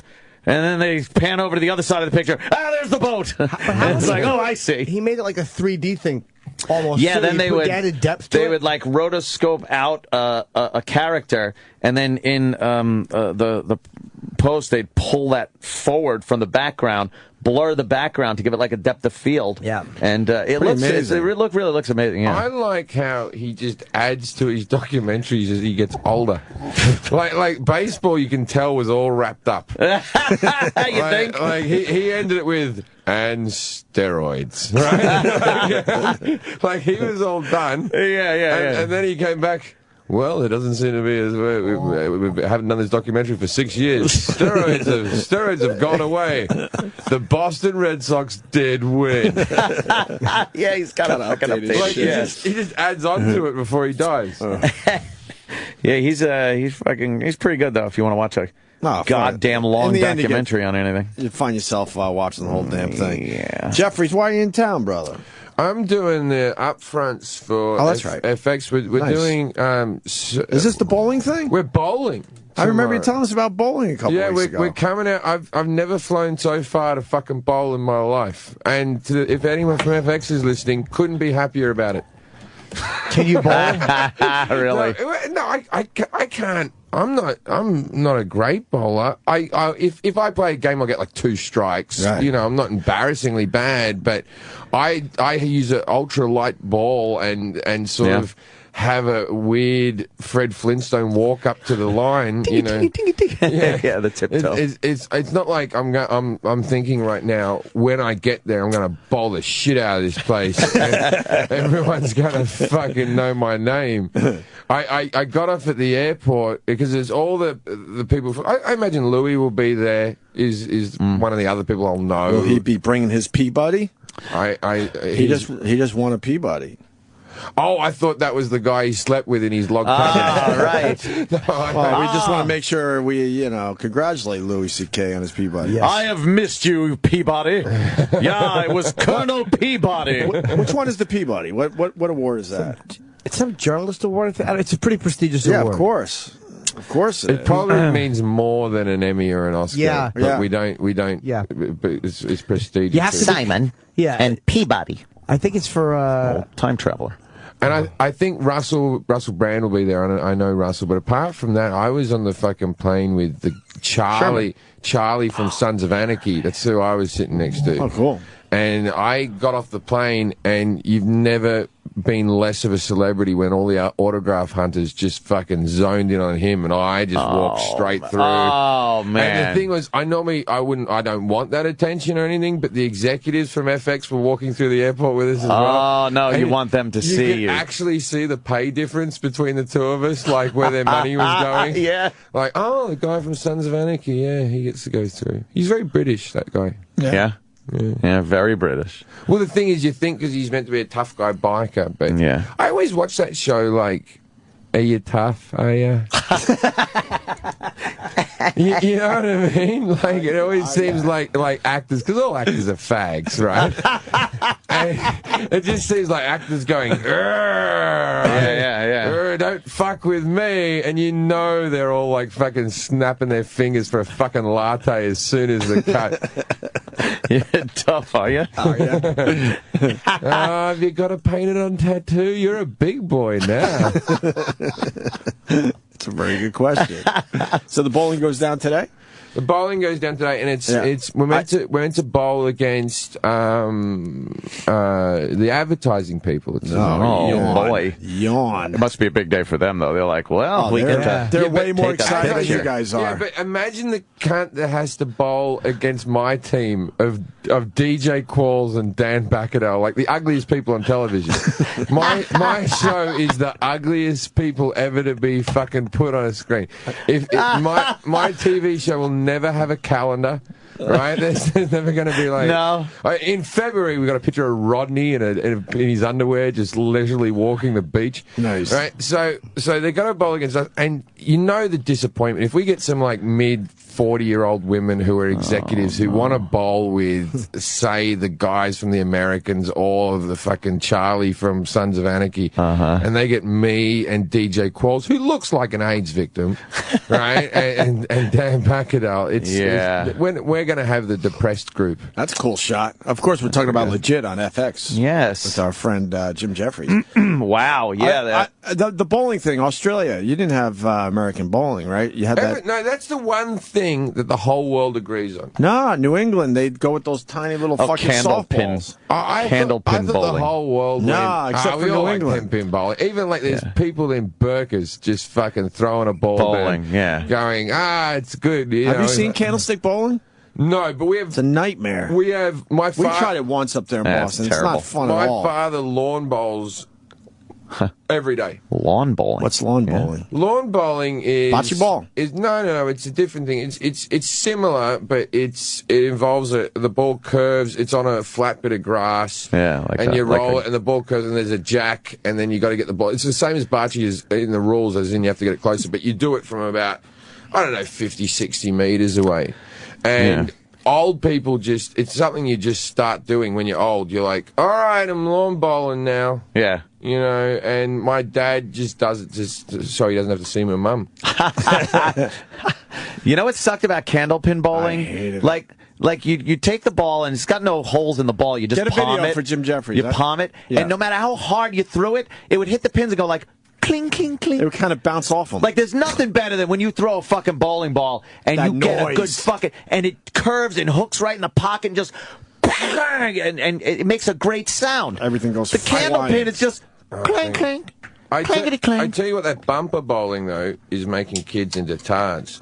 Oh, yeah, you need gutters. Come on. All right, because my fucking, my nephew's like, what is he? He's like 14. Yeah, I took him bowling, and him and his friends had never been fucking without the bumpers up. You don't know what a gutter ball is? I said, you got to put it down, man. You look ridiculous. It's stupid. And then the little fucker, his sister beat him because she had the bumpers up because she's an 11-year-old girl. Like, who gives a fuck? Let her have the bumpers up. Yeah. She beat him because, you know, she's playing a sport that doesn't matter. Right? Yeah. And then he had a fucking cry. Oh, I've never been shit. more disappointed because his sister beat him. And I was like, fucking man up. Look at this shit. Yeah, look, see the little candle. You must have seen this pins. before. No, I never seen it. Listen to the sound. It looks like tablets. Yeah, watch Yeah, listen to the sound. They look like old Tylenols. I don't know what the strategy guy's is. like. Look at the tiny ball. Oh, he Look throws. like Dennis Franz. Yeah, he does kind of look like Dennis Look at that. Franz. That's the ball. He's one of those guys that when you meet him and someone goes, you know, he's 30. And you're like, He looks 54. you're like, how the fuck? No, he's 30. He's from that generation where everyone looked old. Yeah. Isn't it almost impossible to get a strike in candlestick bowling? I would, with that fucking little ball. Look at that Do they thing. do it in the U.S.? Pins Here we are go. often. Yeah. New England. Oh, New England. New England's Yeah, all there you about just it. got a There's the strike. strike right there. But, man, that has... Is there places? So stupid. Or are people just doing it at home? It's No, New England is all about New it. England, yeah. So you go to There'll be a bowling alley with candlepin bowling in it. Lucky Strike candle pin bowling. Lucky Strike. They got the regular bowling up there as well, but they certainly have held on to the candlestick, too. Boy, if you're not a pro bowler or you don't bowl very often, it's really a hit or miss kind of game, isn't it? Like, you could be like, hey, I bowled 210 that fucking round, and then the next round it's like 5 gutter balls in a row, and you'll convince yourself, like, I think I got this now. Because there's no guarantee your alley's going to be perfectly fucking level. Well, that's true. That'll fuck up these guys. I just try to bowl it as straight and down the middle. There's no curve. No curving, no fucking... And you just... I can sort of see one, and then sometimes there's one that, well, that one's too straight. Yeah, that one's going to leave a split. Yeah, that one's too straight. Yeah. You want it just slightly off. Right. And then if I leave one... Slightly off. If I leave one ball, if I leave one pin in the corner, that's a nightmare. for me, I could fucking miss it by miles. Yeah. That's luck of the draw, that. Yeah. All I've got is straight down the middle, is my whole tactic. So if you have one in the corner, if you have a 7 or a 10 pin still standing, you have to bowl straight right next to the gutter. Exactly. And it has to go the whole way without going into the gutter. No, you move all the way to the right and do the angle thing. No, but he just needs to go straight. It's not even the walk. It's not even the bowl. I've got to stand in the other person's alley. That's what I'm saying, yeah. And then bowl it Oh, down. okay. I can't like do that. No whole, angles. I can't visualize that. If I do it that way, it'll go no fucking chance. Have you ever been like bowling with a girl and she beats you? It's demoralizing. Like, I don't need to beat women in sport to feel good about myself. Right. But I do. Right? Yeah. And you bowl with a girl, it's like, all right, there you go. I had this one chick from Kansas who bowled like a 200. and it just was the biggest turnoff I'd ever seen. You were done. I want a girl that just fucking just gutter balls it and just goes, oh well, whatever. I don't want a bowling strikes. I like a girl like you. You're right. One where the ball is heading toward the gutter. She's already turned around and has her drink back in her hand from the fucking table. That's a date. Fuck. Yeah, Right. she's Some dummy with long nails. Exactly. Some dummy. All right, listen, we got to take a break. Jim Jefferies is here. He's bowling. Anything else you want to promote? Legit's doing very well on FX. Legit's on Thursdays. Yeah. And I am going to be told in the next hour whether we get a second season. Oh, fuck yeah. Come on. If they have you here, that's a good sign. I think they're going to give me one, but I think you got the second season. I've had too many failures in my life to. But then again, it would be fun that you get the bad call while you're live on our show. That could be fun too. Let's be honest with each other. That would be fun as well. But we're not hoping for that.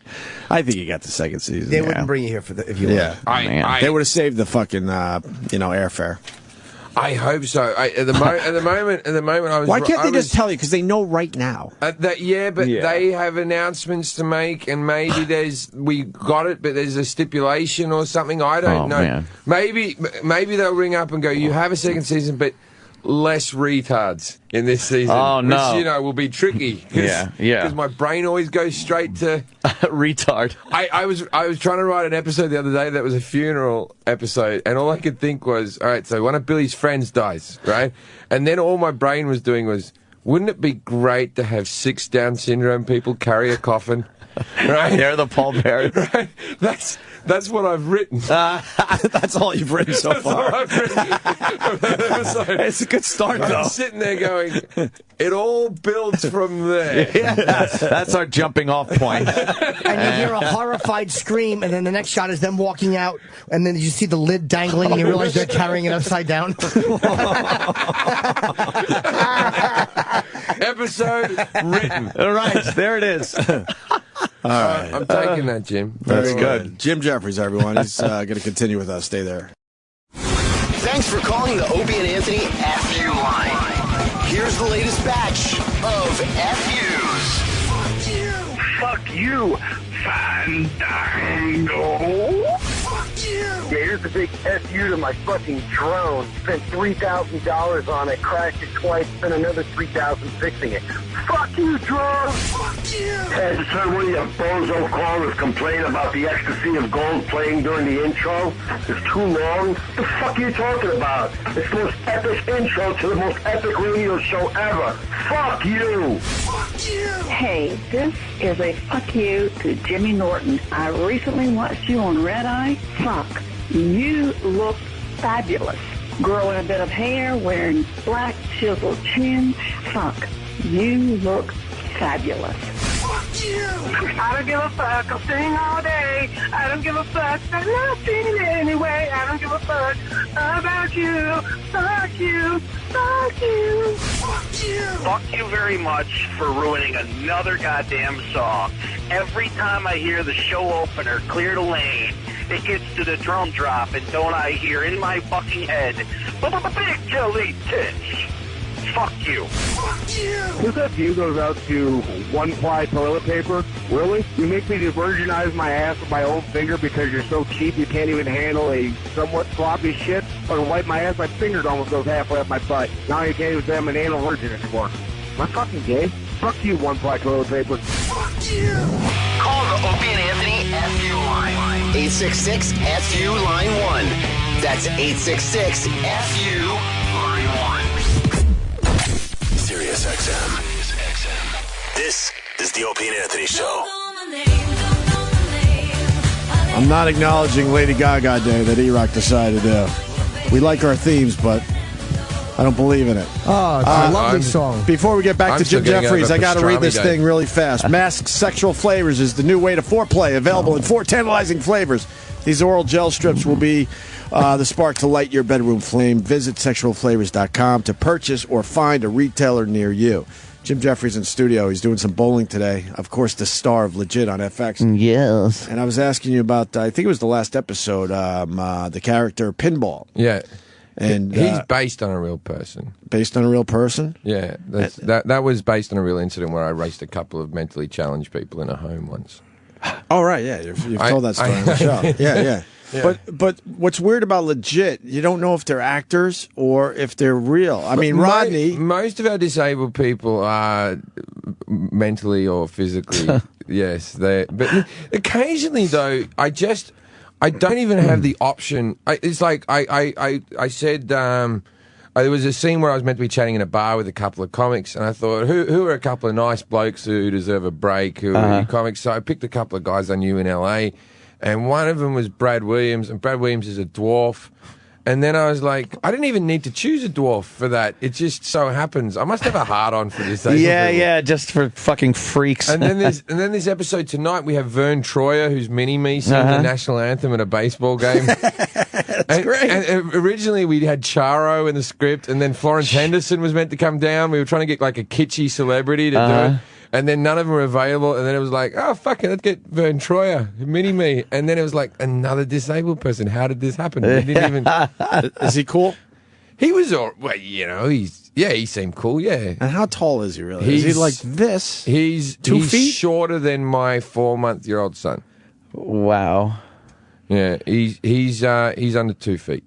Yeah, he's a little... How's he still alive? Right? Those organs would have just shut down. Not only are they tiny, they're all squished together. Yeah. I didn't ask him that. I thought that would be bad manners. That would be bad manners. Good call. Well, he's been around a while now. How are you still alive? That's terrible. How could you live being less than 2 feet tall? Does he walk into the room? No, he comes in on a scooter. He's still doing that scooter? Yeah, him and getting on and off the scooter is... And also, he had the iPad mini with him. Oh, and I thought that must have been a big day when they announced that for him. Like, the other iPad was like, this isn't convenient at all. No. Like, product of convenience. It's like a large screen TV for him. It's like... He's carrying around a fucking... His eyes still work the same. It's not like he's... Is he still drinking? Wasn't he on Celebrity Rehab or Sober House or one of those shows? Oh, Surreal Life. Surreal Life. But he got fucked up on Surreal Life. Yes. Yeah, he wasn't fucked up at the time I knew him. He was just singing the national anthem. Look how small he is. That's just amazing. So I was telling you a story in the break, and I never really got through. Okay, so when this relates very vaguely to pinball. So I was shagging a chick in Vegas who many years ago. Ladies and gentlemen, here in America, shagging means fucking. Yes, having sex. I didn't want to be and so. Vegas I know means preschool.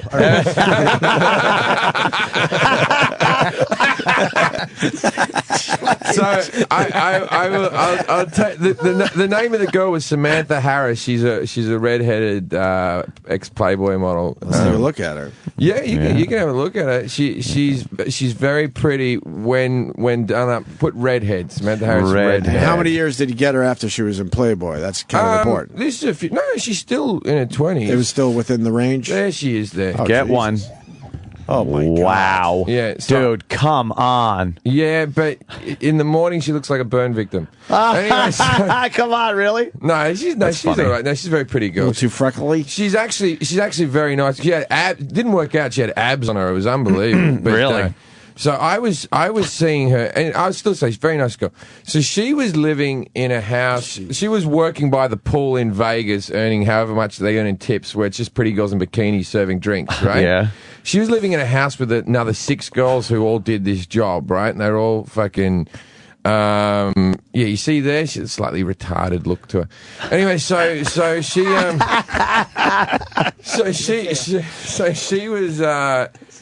was living in this house with 6 other girls who did this job, right? Yeah. Now you know how girls don't have interests or hobbies, right?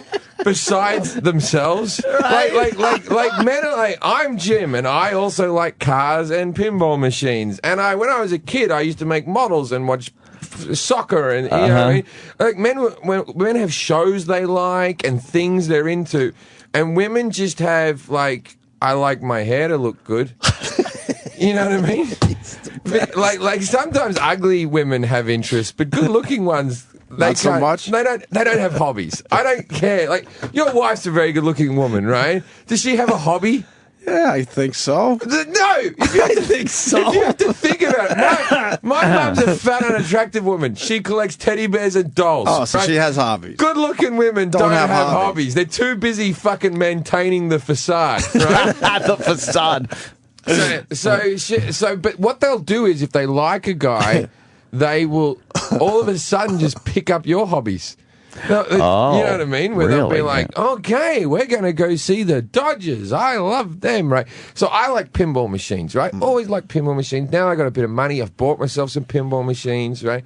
And when I was in Vegas, I was like, let's go to the Pinball Hall of Fame. So I take a Playboy bunny out to the Pinball Hall of Fame. Can you imagine the fucking nerds in this place? It's over the road from the Liberace. Didn't even know Museum. they had a Hall of Fame. The guy who owns it doesn't even want people to know. There's no fucking sign out the front. He just wants to sit there cleaning his machines and. Oh, is he the hoarder guy that has a warehouse and he's just collected that's them? in Jersey. That's by Atlantic City. Oh, okay. Stop showing pictures of her. I regret not fucking that anymore. Does she have a nice pussy? I'll tell you something about a pussy. There's a lot of photoshopping on that thing. Why? It doesn't look as nice in the flesh. It's the Playboy have done some. Why is it really meaty? Not in the pictures. Anyway, interesting. No, she's a very nice girl. I'm going to say that again one more time. Very nice girl. She's married now, so it doesn't matter. Anyway. So I went, let's go play some pinball. And all the girls that she lived with, I look like a troll to them, right? Yeah. Unless you know I'm a celebrity, I'm a fucking ugly looking guy, right? So I show up to the house and she likes my stand up and I met her online or whatever, so she thinks I'm great. But the 5 friends she lives with, the other Playboy models, are like, who the fuck is she? Oh, man. Who the fuck is she brought over to the house? We're all dating Luigi and his Ferrari, and he's brought over this fucking troll, right? Oh, man. So they all hated me, right? And not hated me, just dismissed me. Didn't understand. Yeah, didn't dismiss me, right? So I take her along to play pinball, and I'm there going, wow, this is a really done-up version. I'm really interested in the machines, and she's acting interested, like, this is exciting. Oh, no. And then I play the new Indiana Jones machine that's they make, which incidentally isn't that great a machine. The old Indiana Jones is fucking awesome. But the cool thing about this Indiana Jones is it has the Ark of the Covenant at the back, and it has an 8-ball multi-ball, which is like most times you get like crazy. 4-ball multi-ball. And I played this thing for a fucking hour until that thing came through, right? Yeah. And then I come back. Multi-ball. I come back to the girl's house, and one of the girls is in the kitchen. She goes, so how was your day? I go, how was my day? I got an 8-ball, right? All dead proud of myself. And then her eyes sort of lit up, and then all of the fucking Playboy bunnies came out of the holes like rats. Oh, my God. Like, they thought you meant Coke. Yeah, but I didn't. I hadn't clicked. An 8-ball, I hadn't clicked on this yet. So I'm sitting around, and all the girls are really interested in my conversation. Oh, They're no. all sitting around, and I'm there going, yeah, well, you know, the first machine to have flippers was Humpty Dumpty. Oh, you dick. I'm talking about baseball, and I'm thinking, these girls are all right. They're not as vacuous and as boring as I thought. Oh, man. And then the ballsy one out of all the 6 girls stood up and went, are you going to share this or not? And I went, what? And they go, the 8-ball. I went, oh, no, I don't know. Oh. They couldn't have left the room quicker and more disappointed. They didn't like you to start with, but now they really fucking hated you. I've broken up their day of looking at themselves.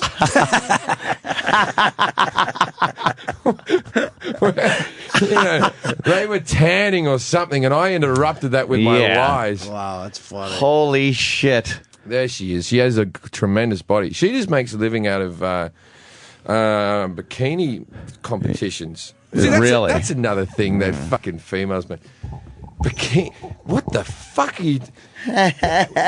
You make a living out of walking along a fucking thing in a bikini and people vote whether you do that good? And that's your living. That's your living. It's yeah, that's amazing. It's that whole thing that men are just such dogs when it comes to sex, where we're just like, we'll just pay someone to walk around. You know what I mean? Or we'll go to it's like when a woman goes on a bachelorette party and they think they're fucking outrageous for having a straw with a little cock on the end of it. Like, look at this. This straw has a little cock on it. We're mental, right? Yes. And a man thinks he's outrageous because he fucked a prostitute. Right? Which is a completely different emotion. But women are like little bobbly cocks hanging off their heads. Look at us. What goes on here stays here, ladies. Come on. Don't talk about the fucking springy dick hats we were wearing. But it's also that men are so fucking gross. Like you'll say to a friend, you'll come out of a lap dance and he'll go, "How was it?" You'll go, "How was it?" "It was awesome. She parted her ass cheeks and shoved it on my face." Right? Like, that's how good it was. Right? Where no woman's ever fucking had a private dance with a man, which, like, he just pulled his testicles really hard and pulled his ass apart and shoved his ass over my nose. It was one of the best experiences of my life. Where men will be like, she shoved her fist in her ass. Where great. A woman would be like, he shoved his fist in his ass. Yeah, she'd be horrified. I feel violated. Counseling. Yeah. Like, think of every nasty stripper move when the girl just fucking gets on the floor and just she licked my shoe and then just fucking pulled my cock. Like if a girl came back, he licked my shoe and then started fingering me. It was so gross. Right, but if you get a hand job in a strip club, you're like, that was a good stripper. You start fingering a girl randomly. Yeah. Awkward. Oh, very. Yeah, I would gather it would be extremely awkward. I remember going to bachelor parties, though. You talk about that, the bachelorette parties, and they think it's all just crazy for the girls to go out and do that. I was at a bachelor party once. Two girls show up, and they're on the couch, and they're making out and fingering each other. They're totally naked. And they had sex toys, just thrown all around this place. And guys went to the biggest fucking dildo they found that was laying around. They were the little pocket rockets. And then there was something called the anal intruder. And they picked that up and just started fucking shoving it into one of the girls. Just walked over as they're making out and just shoved it in her. Well, the girls brought that knowing, though, they can handle it, though. Yeah. No, there was nary a complaint, believe me. There's a comedian from Canada called Mike Wilmot, who's... I know Mike. Very funny. He's very funny guy. Yeah.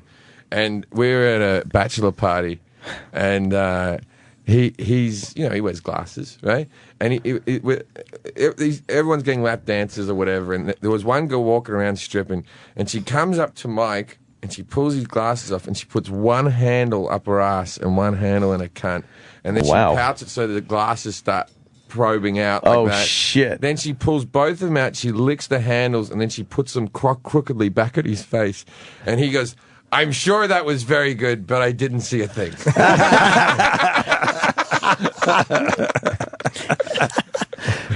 But girls are very presumptuous, those strippers, as to what they think you're going to like or what, because, that's fucking disgusting. The glasses were up her ass and... You wouldn't want to put your glasses on after in her cunt? I don't think so. Give me your glass eye. Thank God Sammy wasn't there. She popped his glass eye out and put it in her asshole and shoved it back in his head backwards. Around. Yeah. She can fucking manipulate it where it looks like it's looking, following you around the room. There's certain things, like if you go to Thailand, there's things that strippers do, which, when did it go from sexy to just, well, that's a talent? Right, a trick or something. Like, no one's ever seen... a woman shoot a dart out of a cunt and pop a balloon and gone. That is amazing. Fucking hell. That's all I want to masturbate We've to. seen eggs. We've seen a girl throw eggs from her vagina. I know, it's interesting, but you don't get amazing. a stiffy. It's not sexy. No, it's not sexy. fucking It's hot. amazing. It is amazing. We had one of these, stripper bachelor girls come by, and she would throw eggs from her vagina. She had a little hip motion, but still. It was pretty amazing. We would swing at him with a wiffle ball bat. But that's like as sexy as watching fucking, a magician. There's nothing hot about it. But it's still cool as hell. But it's also if you've ever fisted a girl, when you fist a girl, there's a bit like, well, I've done that now. But then there's another bit where, is she proud of herself or really disappointed in the slackness of her vagina? Is she am I the only one in the room that has never fisted a girl? Probably. Yeah. You fisted? Of course. I have, yeah. You know what I worry about when I Sam's fist a shaking his girl? head no. My fingernails. I worry that my nails are going to cut the inside of it. That's the weird thing I worry about. Yeah. It's always like a few fingers, and then your brain. It's never like you go into you walk into a place like today fisting. it's always a spur of the moment. Like fucking hell, I can fit another. I could finger. get 3. And then There's you're like, 4. Is it creepy? Of course it's creepy. Is it creepy to do? No, because what they like about it, or some of them like about it, is when your 4 fingers are in and your thumb goes in, it's almost like picture you're picking up a penny, all your fingers are together. And then when you start to talk about curling it into a fist, they get crazy. Like you tell them I'm starting to make, they're like, oh my God, I'm getting fisted. Like there's something so taboo about it. Oh, I've never fist like I've always just kept the hand like but then you curl it into a fist. Yeah, and then you like that monkey that went to grab the nut and made a fist and he couldn't pull his hand out of the hole anymore. You're too dumb to stop making a fist. I always keep my hand like I'm trying to get something down the side of my car seat. Yes. You know, it's like this is the weird thing now I have a car where you just press the button to start the engine. Ooh, fancy. I want to go back to keys. Yeah. I thought that was awesome. But now I lose my fucking keys in my car. Oh, because you had Before I used to know where they were. You had to know where they were every day because you're fucking driving, yeah. Yeah, but now it's like, I got to get out of the car. Where the fuck did I put the keys? Oh, boy. Yeah, it was a good point. Fucking technology. If you weren't making that legit money, you wouldn't have a fucking car with a push button. And also, I've done things like, I went to my girlfriend once. I said, okay, drop me off here or something. I go to the doctor's or whatever. And then she had the car, and then I've walked off with the keys, walked into the doctor's office. She's driven 200 meters and just conked out. Oh, is that what happens? Because it gets away from the key. The distance from the key. Oh, shit. Oh, I didn't know that would happen. Yeah, you gotta, Can't you not lock the key if it's inside too? You can't, because I have one of those as well, and I'm always afraid I'm going to lock the door and then close it. But can't you not lock it if it's inside, or is it harder to? I don't think you can. I don't know. I haven't tested that. But I think it's very hard to lock it inside of it because you'd have to press the key to lock it. You got to press the and key you to can lock push it. That key usually charges when there's an ignition there. Yeah. So you could take that fucking key. It's shaped like a thumb, and it's like a long weird one. And you could take that and push it into the ignition. Right there. You don't turn it, but you leave it there, and that's how you charge that thing. Where is that? It should be right by on a BMW, it's right by the button. Oh. Right by the button you push to the left, there should be a thing to put your key in. The future. And then when you want to pull it out, you push the key in. I got to find that hole and push it in. I like a key. I like a good fucking metal key. Nah, you break it off. I got a key. new key, and the key was like $140 and $60 to program. Program your fucking key. Fucking $200 for a fucking key, man. Yeah. I should be able to meet some fucking Italian bloke who also will fix a shoe. I always found that weird that was the job. I make keys and fix shoes. Yeah. And you're like, who put these things together? That's as weird as I'm a lawyer and I do gardens. Yeah. I like the idea of a regular key, and if I lock it in the Escalade, I call OnStar, and they go, okay, we'll pop the lock. And then you just stand there, and they fucking send a signal out, and it goes, unlocks your doors. It's fucking crazy. I hate OnStar's directions. Kenny has that in the truck. The directions, you got to call them. With a navigation system, why the fuck do you use their directions? He doesn't have a navigation system. What? Why wouldn't Kenny have a nav system? Because he doesn't drive a lot. Yeah, you got to have a nav system now. Oh, he doesn't drive to a lot. It's like having a fucking. Do you remember radio. like before you used to go out places? You used to look at a book and you'd get the number and that thing. G6. Let me see. I can't find that street. It's not here. It's not fucking here. I swear. Oh, there it is. Yeah, there it is. And then it wasn't just like I have to drive down here. You have to go. All right, I got to go up to page 4. It was like choose your own adventure. Yeah. Right? You have to go back to 46. Yes. And you go, all right, then that map. And I think it's made me stupider. Absolutely. I used to be like fucking mapping shit out. And now it's like, I don't give a fuck. You did have to map it out, and you chose which routes to take for distance and speed and shit like that. And now, with a nav system, you don't even know where you are at any given moment. No. It's like you're just waiting, fucking 40 miles and I to take an exit. So you know you're good for 40 miles. It used to be you had to look at every sign to see if your fucking street was coming up. Exactly, and who needs that? If there's a down tree somewhere and you got to turn around and go fuck your mother, you're lost. With a nav system, it just reroutes you. It's fucking great. I understand, It's but you know, great. just not knowing where you are because the nav knows. I don't have to know even what fucking city I'm in. I used to sell car stereos and mobile phones, and we're talking 12. Actually, no, hold on. I was about 21. So 15 years ago, I used to sell these things. And we had the first ones in the shop. Really? Right? And we had a display thing, and it was about 4,000 Australian dollars to get one of these things. Jesus. Right? And now you get one for $100. Buck Super Stereo World? Yep. and it was, I used to demo it to people, and I never sold one because no one believed it worked. Yeah. And I didn't believe it worked because I'd never seen one actually work. Right. All I had was this display model and me going, it'll tell you how to get places. And then like people would go, bullshit. How does it know where you are? And I'd be like, I have no idea. Good selling point there. But my biggest, like, you know, when you sell things, you put little jokes in. So I go, it has a male voice and a female voice that you can choose between. It was a big clunky thing you put in the trunk of your car. I go, you put it in the trunk? Yeah, and then like it fed a wire up to the front of your car because there was a big transmitting box there. And I said it has a male voice and a female voice. The difference is the female voice gives you the wrong directions. That's a joke. And that'll be $4,000. And then it never. Yeah. What was it called? Oh, I don't know. Probably a really literal name. The Finding Device. It was. I was working for a company called Strathfield Car Radios in Australia, and our slogan was "Drive in and jive away." Right. Wow, that's bad. That's fucking terrible. That is really fucking bad. They've gone bust. Drive in and it was like, drive in and jive away at Strathfield Car Radios today. Drive in and jive away. That was the big fucking thing. The big jingle. And it was me working with like Italian and Greek guys who really gave a shit about these fucking things. and I had like a comedy career that I wanted to get into. And it was just, I was just drunk the whole time. You know, like that age, I was like 23 and just getting leathered and waking up and leathered. And just, I remember once selling a car stereo to a bloke where it was like I'd walk into people's cars. This guy had a white van, and I'd be like this. You can get some 6x9s there. You can put a subwoofer there. I didn't know what the fuck I was talking just about. Babbling shit from fucking shit. And we'll run the wires here, and I didn't know what the fuck I was talking about. And so then I pushed the job through, and I went to the guys who installed, and I got the apprentice guy who'd been there for like 2 weeks, right? Oh, man. And I said, just put the fucking speakers there, put them there, run the wires here, fucking Bob's your uncle, this will be fine, right? So this young lad just fucking starts cutting into the vehicle. Oh, shit.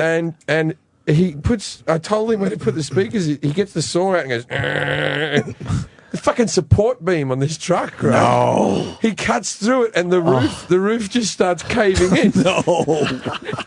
Right? So with one foul cut, we've totaled this cunt's vehicle. Yes. Like totaled it. Right? Like totaled it. and the guy comes back and this is my opening sentence. I go, good news? Stereo sounds great. Oh no.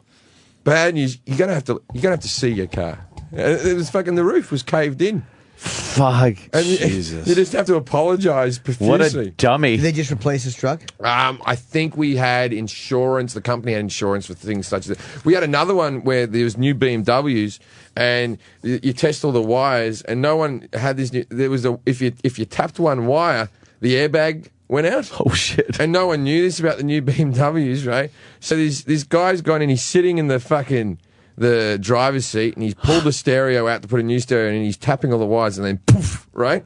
Knocked out cold. Because he's on that angle where his head's down in this thing. And so we just see this cunt passed out, that white powder everywhere from the fucking airbag. The car was about 5 hours old. The guy bought it and took it to get a new stereo. Man. And they're expensive to replace. No shit. Oh, But I man. was also working in the days of fucking where we were talking about phones like this has a 9-hour battery, so you only have to buy like 4 batteries, and the good old days, yeah. and where you started to tell people the weight. This is how much this phone weighs. Yeah. Like, because people were actually going, that is... And we went all the way down to little tiny phones, and now we're going fucking... Now we're going the other way. The other way. Yeah. We can't figure it out. People want big fucking screens. Yeah. It was weird. At first, you would get a phone, and you were just amazed that you had a phone you could take with you. So it didn't matter how much it weighed, the features that were on it, as long as you could make a phone call. Yeah. Make a phone call. Sony had one that didn't have a screen. I don't know how the fuck that worked. Like, you just had to memorize numbers. Right? Yeah. It was like a regular phone. I don't remember that one. But it had a remote control. What? I'm like, what fucking Why would you need retard is... How's that? Why did you need a remote control for a phone? That? Right. But I remember when it came into the shop, like, this is the future. And it had a mouthpiece. Instead of an antenna, you'd hit it, and a mouthpiece would flip down, like like a they didn't have a little good microphone, so they couldn't. You couldn't talk into like an iPhone where it's all the earpiece and the microphone. The mic had to flip out in front of your mouth in order for people to hear you. We used to have you used to program numbers, and you'd have to so there wasn't a SIM card that went in the phone or anything. There'd be the way to fucking get a number in a phone was to go. Hash, 443, and every phone had a different combination. It was like a computer fucking idea. And then you'd put the number in, and I had this good-looking girl came in, and I was trying to talk to her. I was doing hash, and then I thought, what I'll do is, right, I'll program her number in 1 digit wrong, so she has to come back, right? Instead of asking her out right then and there, Jesus, I'll make her come back, right? And so she comes back, and then I go, and then she's laughing. I said, "I'm so sorry about that." And then I went, "Look, I actually programmed your number in 1 wrong." You did not, because I was hoping you'd come back. And she went, "You just wasted my fucking time." And called my manager over, and I got in trouble. That works with a Brad Pitt could do that. Yeah. Or a rom-com. You can't do that in real life. Yeah. A rom-com. All right. I thought I was brilliant. We got to get the Sunday Gravy people in here if you want some good food real fast. Jim Jefferies is here. He's just in town to hang, really. Although you're doing Unmasked with Ron today, right? I'm doing Unmasked, yes. I don't know when that's going to air. I guess they'll explain that. Yeah. But you're taping it today. I am at 3 o'clock, and then you can see me and all the stars from FX at Lucky Strike this evening. There's my name up at the top of the fucking that tweet. They're showing it on CNN all fucking day. I'm part of the racist tweet that Robert Zimmerman, the alleged racist tweet. The alleged? It's a racist tweet. Well, it all depends on how you look at it. No, I understand the point Zimmerman was making. Not at all. That's not He was making a point about the media and how they present people, victims, and perpetrators and things like that. I got to plug something before we do plug this away. real quick. I'll be at Caroline's April 11th through 14th. And April 19-20, I'm in Magooby's Joke House, and then Stress Factory, Memorial Day weekend. Well, why don't we do this? We'll go do wee-wees. Yeah. Roland's going to hand out some Sunday Gravy food. You eat yet, Jim? It's never too early to eat their sauce. This shit is the best. I'm telling you right now. I'm a little hungover. This might be perfect for you then. What type of food is it? It's sauce, Italian sauce, Sunday Gravy. They do it up right. Have you seen this thing? Hold on, let me see if it works with this. All right, I'll tell you. All right, what do we got? We got pasta and stuff? Mm-hmm. Oh, beautiful. I need to eat before I go to Boston. All right. All right, we'll be back with Jim Jefferies, the star of Legit on FX. The Opie and Anthony Show. Sirius XM.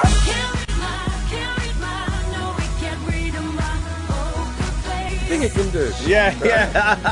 All right, we're back. I didn't know. Women are like, this can do nothing. Oh, brilliant. What happened, Hope? What'd you drop? Everything. You dropped something. Everything. Want to thank the people from Sunday Gravy. I'm telling you, my favorite fucking sauce in New York City, easily. If not everywhere. You tried yet there, Jim Jefferies? I have. Holy fuck. Here's my favorite sauce in New York City. Yeah. But there's a fucking place in Cleveland. I know. It really is the best sauce I've ever had in my life. And it'll be good for your hangover. I'm taking some home with me. Yeah. Because I fucking packed out. I ate 2 things this morning. Just now? Yeah, that's what I do. Sauce? No. I had a sandwich and I had some soupy. So I'm so fucking full. I'm like, Roland, this is a nice surprise. I didn't know the Sunday Gravy people were coming in today. Is there any juice in the house? Juice? Yeah, they run this place. They certainly do. It's amazing. Just go upstairs. Like Enjoy yourself. Pineapple or orange or something? Yes. Can I have like one with ice? Is that like? Am I being really demanding? I feel you're fucking TV star for the love of TV Christ. star now, man. Start acting like one. Come on, act like one. Start acting like one. Start being a fucking asshole. Right, what are you waiting for? Yeah, I got Nick Daly who plays Rodney on the show, right? And he's like, it's weird when a mentally challenged person becomes famous. I would gather. Yeah, that's kind of a weird thing. Has it changed him? Well, I said to him, I said, have you been noticed in the street yet? He goes, no, but in all fairness, I haven't been in the street. Some logic there. Yes. A bit of logic there. I went, in parks, anywhere, you've been noticed? Oh, I have been noticed, not in the street. Like his brain's like, not crossing the road. No one has stopped me crossing the road yet. Yeah, he's thinking very literal. Yeah. Wait till your kid becomes a literal kid. What, you saying my kid's going to be retarded? No. Like we're teaching my kid how to hit a baseball, and we said you got to keep the eye on the ball. So he puts his actual eyeball on the fucking ball before he hits it. And then he tells Chip. He's just doing chip jokes. And then he tells everyone this is how you do it, and he puts his actual eyeball on the fucking tee. That maybe your kid's simple. I'm hoping not. God, I'm hoping not. Simple. And then the other day, I'm like, yeah, brushing your teeth is a real pain in the neck, and he's like, my neck doesn't hurt. Have you ever? Literal kid. Literal have you ever? Like my kid, like I don't know what it goes through his head, right? But we assume that he's a good person because he sleeps 8 hours. And that's our whole benchmark. Of that's all you got to work with. His head might just be saying the N-word over and over and over again. I have have no he's a idea. great person. but we don't judge him on that. We judge him on like, how's your baby? Oh, he's great. He's really good baby. He sleeps 8 hours.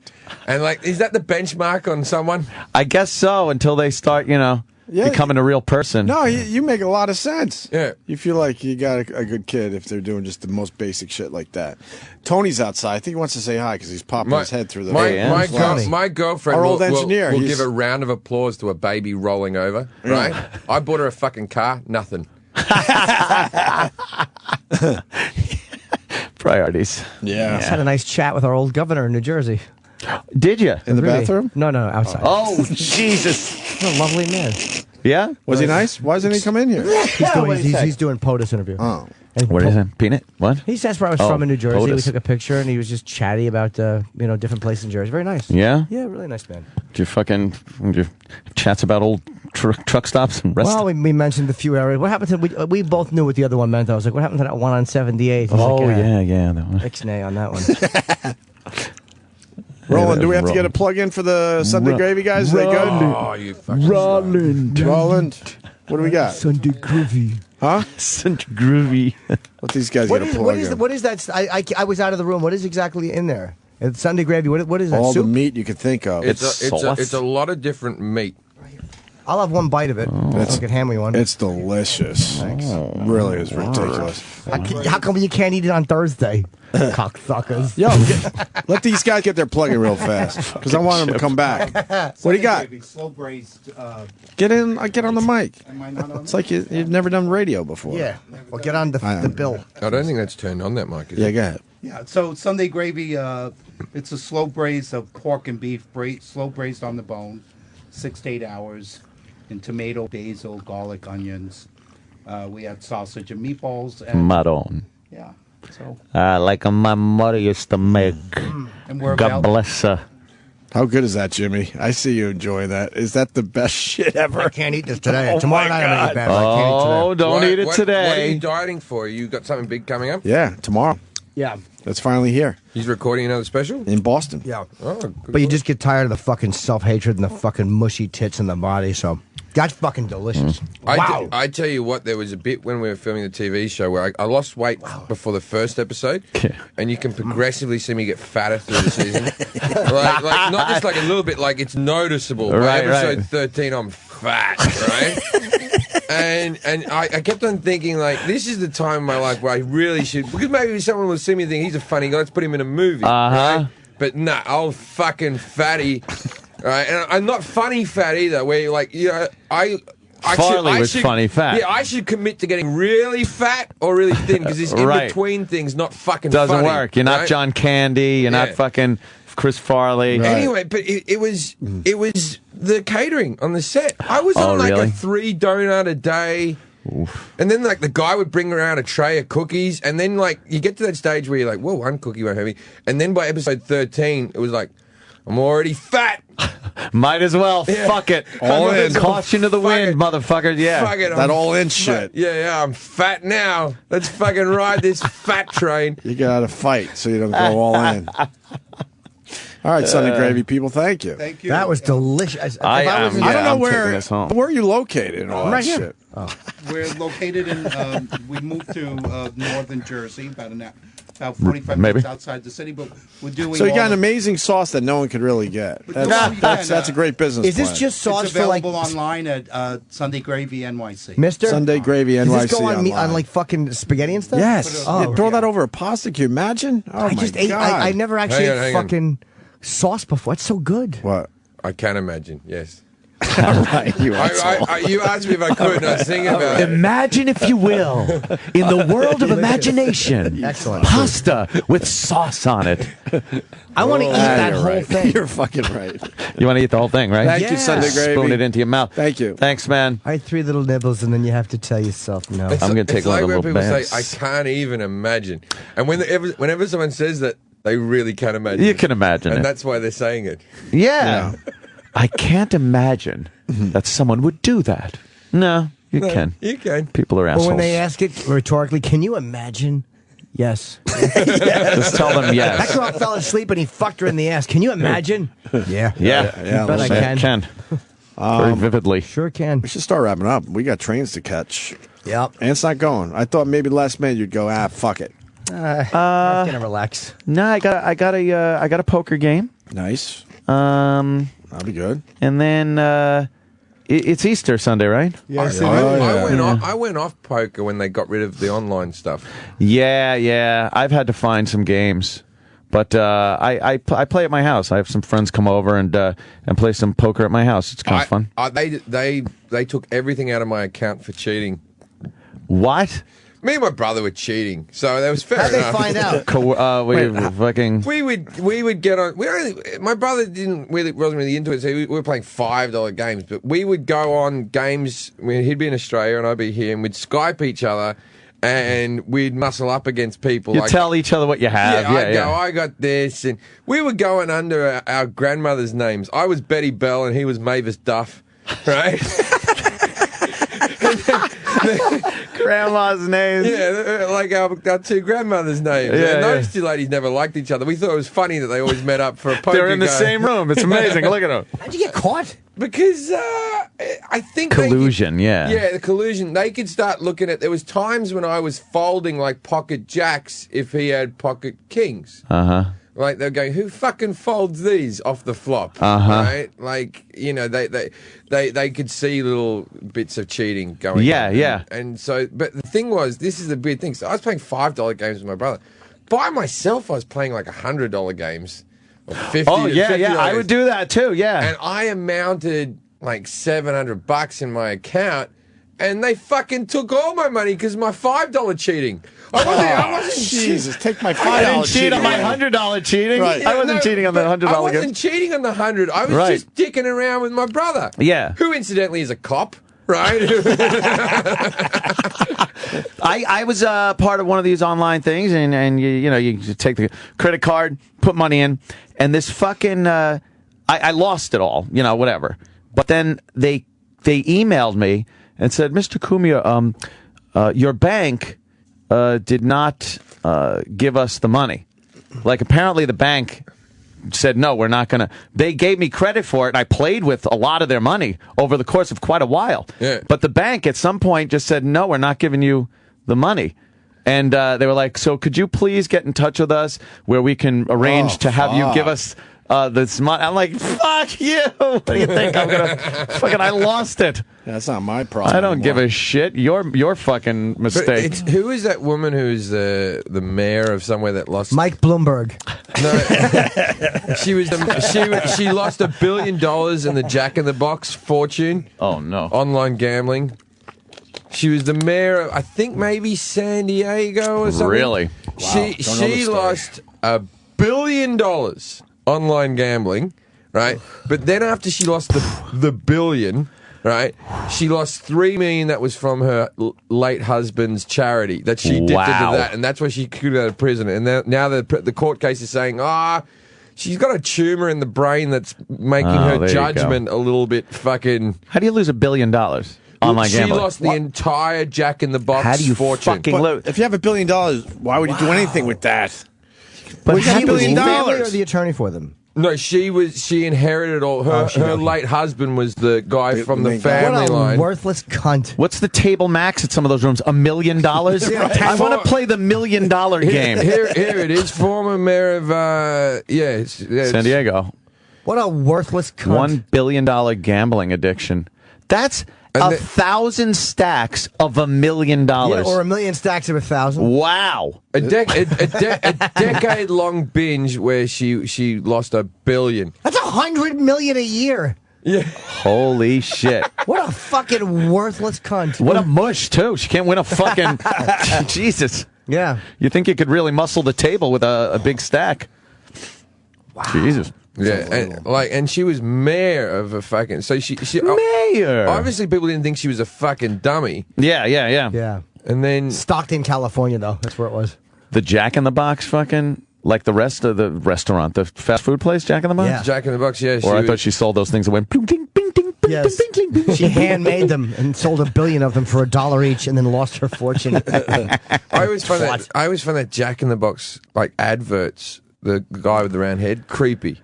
Yeah, the fucking the Jack in the Box. Yeah, the Jack in the Box guy is creepy, and the fucking the what's creepier is the Burger King. Oh, the King, yeah, that was always very scary.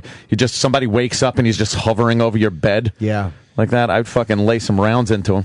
He'd fucking have some lead. Hey, where in Australia was that shop? I don't know why I'm obsessed with knowing that you worked at that radio shop. Strathfield Car Radios. That was the thing is that was the name of a suburb in Sydney.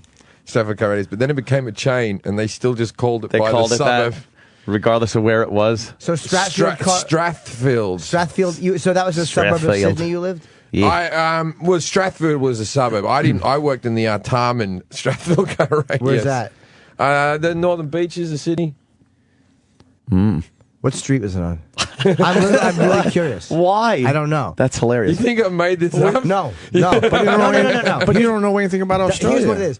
When guys talk about stuff like that, like it's a world, like it's a separate life. Right. And I'm like, where is this fucking place? Like, I can't comprehend being there. Right. No, I believe you. There it is. No, it was on the Pacific Highway. Can we Google map the actual location so you can get a picture of it? Strathfield Car Radios Artarmon was the one. I also worked at the Brookvale store. And where's that? Brookvale. Brookvale is near Manly. And then Manly Beach or whatever. Manly Beach is a beautiful beach in Sydney, but it's named Manly because Captain Cook, who discovered Australia, went, "Don't those black men look manly?" Wow, they're all fruit. They're all Good thing Anthony didn't discover it. No, that beach would be called today. Yeah. Let's go to N-word. Yeah, beach. exactly. With fucking before it. Yeah, exactly. Yeah. Well, wow, there it is. I gotta go home. There it is. All right, see you in a bit. I'll see you on the train. All right, enjoy. Hey, Have brother. fun in Good seeing you, man. Bafuston. Enjoy. Have a good Easter. Happy Easter to all the fucking Christians, the real religion out there. That's not the one I worked at, but that's one's in Parramatta, so that'll... This is a boring conversation. No. Fuck it, I love curious. it. I love it. Well, Caroline's April 11 through 14. Fucking McGreevey's in stupid Baltimore, 19 and 20 of April. I'm doing the Austin Comedy Festival, the Moon Tower Comedy Festival, April 27th to Saturday. Plenty of tickets available. Tickets. And then, fucking whatever. Stretch Factory Memorial Day weekend. What did you do before you were a comic, Jim? Worked in warehouses. Right. Forklift operator. Where? No, I don't mean like that. But No, where with all? It's always every good comic I've ever met who knew they were going to make it as a comic. Yeah. Was just the worst employee at another job right before it. Yeah. I was the worst. Terrible. I got fired. The only time in my life I was ever fired was from Lacoste Lamps. And it's because I was going out and doing gigs for $25 and I would just be too tired to go to work the next day. So they fired me.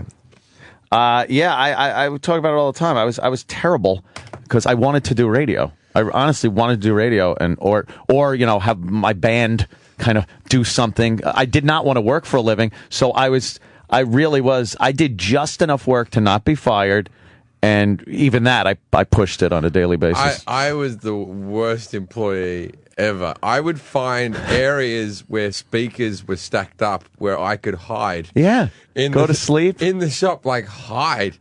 I remember I remember one time being drunk and showing up and doing that. I've just been drunk fart that just fucking permeated the whole place. Like so, I've walked up one end of the store. Like, all right, I'm going to go do a fart down this end of the store away from everyone.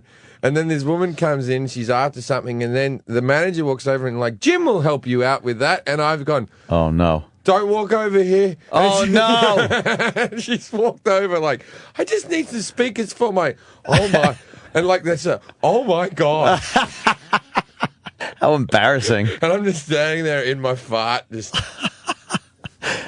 Finding places to sleep was a talent on job sites and stuff. Construction sites was pretty good. If there was a big stack of fucking sheetrock or something next to a wall, you could crawl in between there, pile something up to lay down and make a pillow out of, and just pass the fuck out. Yeah. I would get a friend to ring up the store and go, I need this type of speaker that I knew was out of stock in our store, and that he'd be coming over to get it, and then I'd drive to the other store to pick it up just so I could get out of there. Just so I could have an hour to myself. Driving around, right? yeah.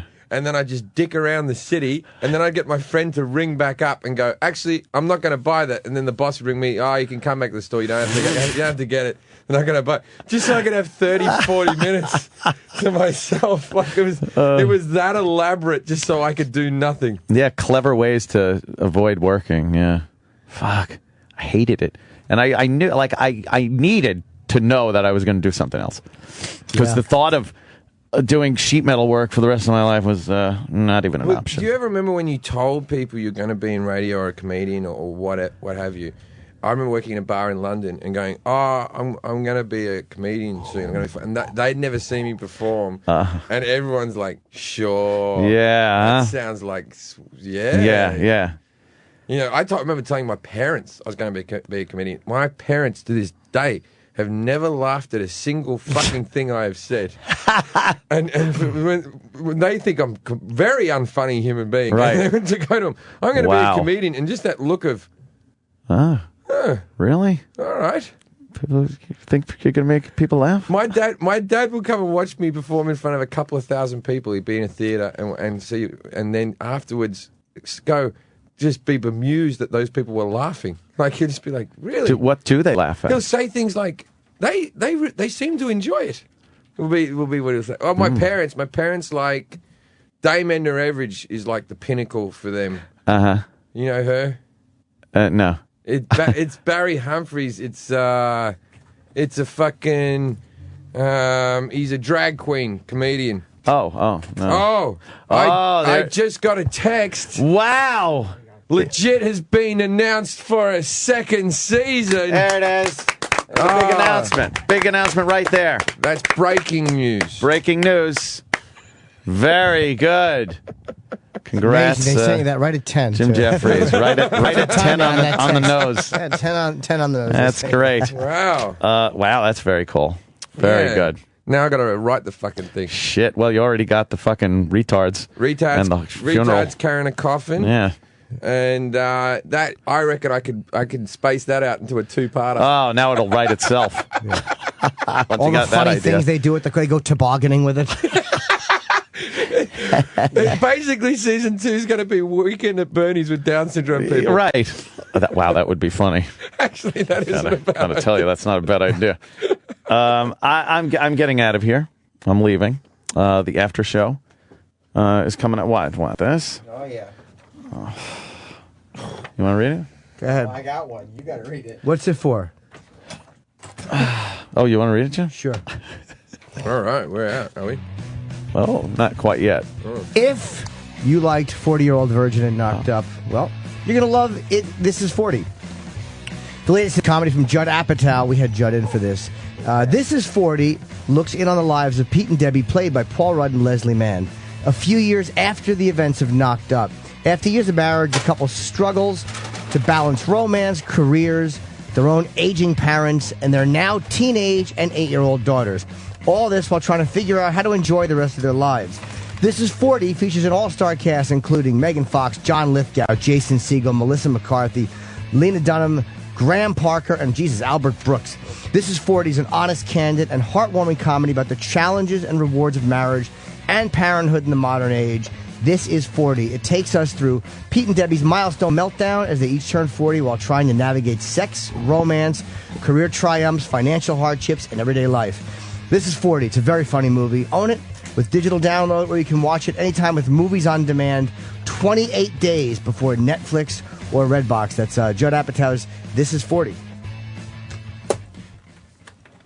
The Opie and Anthony Show on Sirius XM.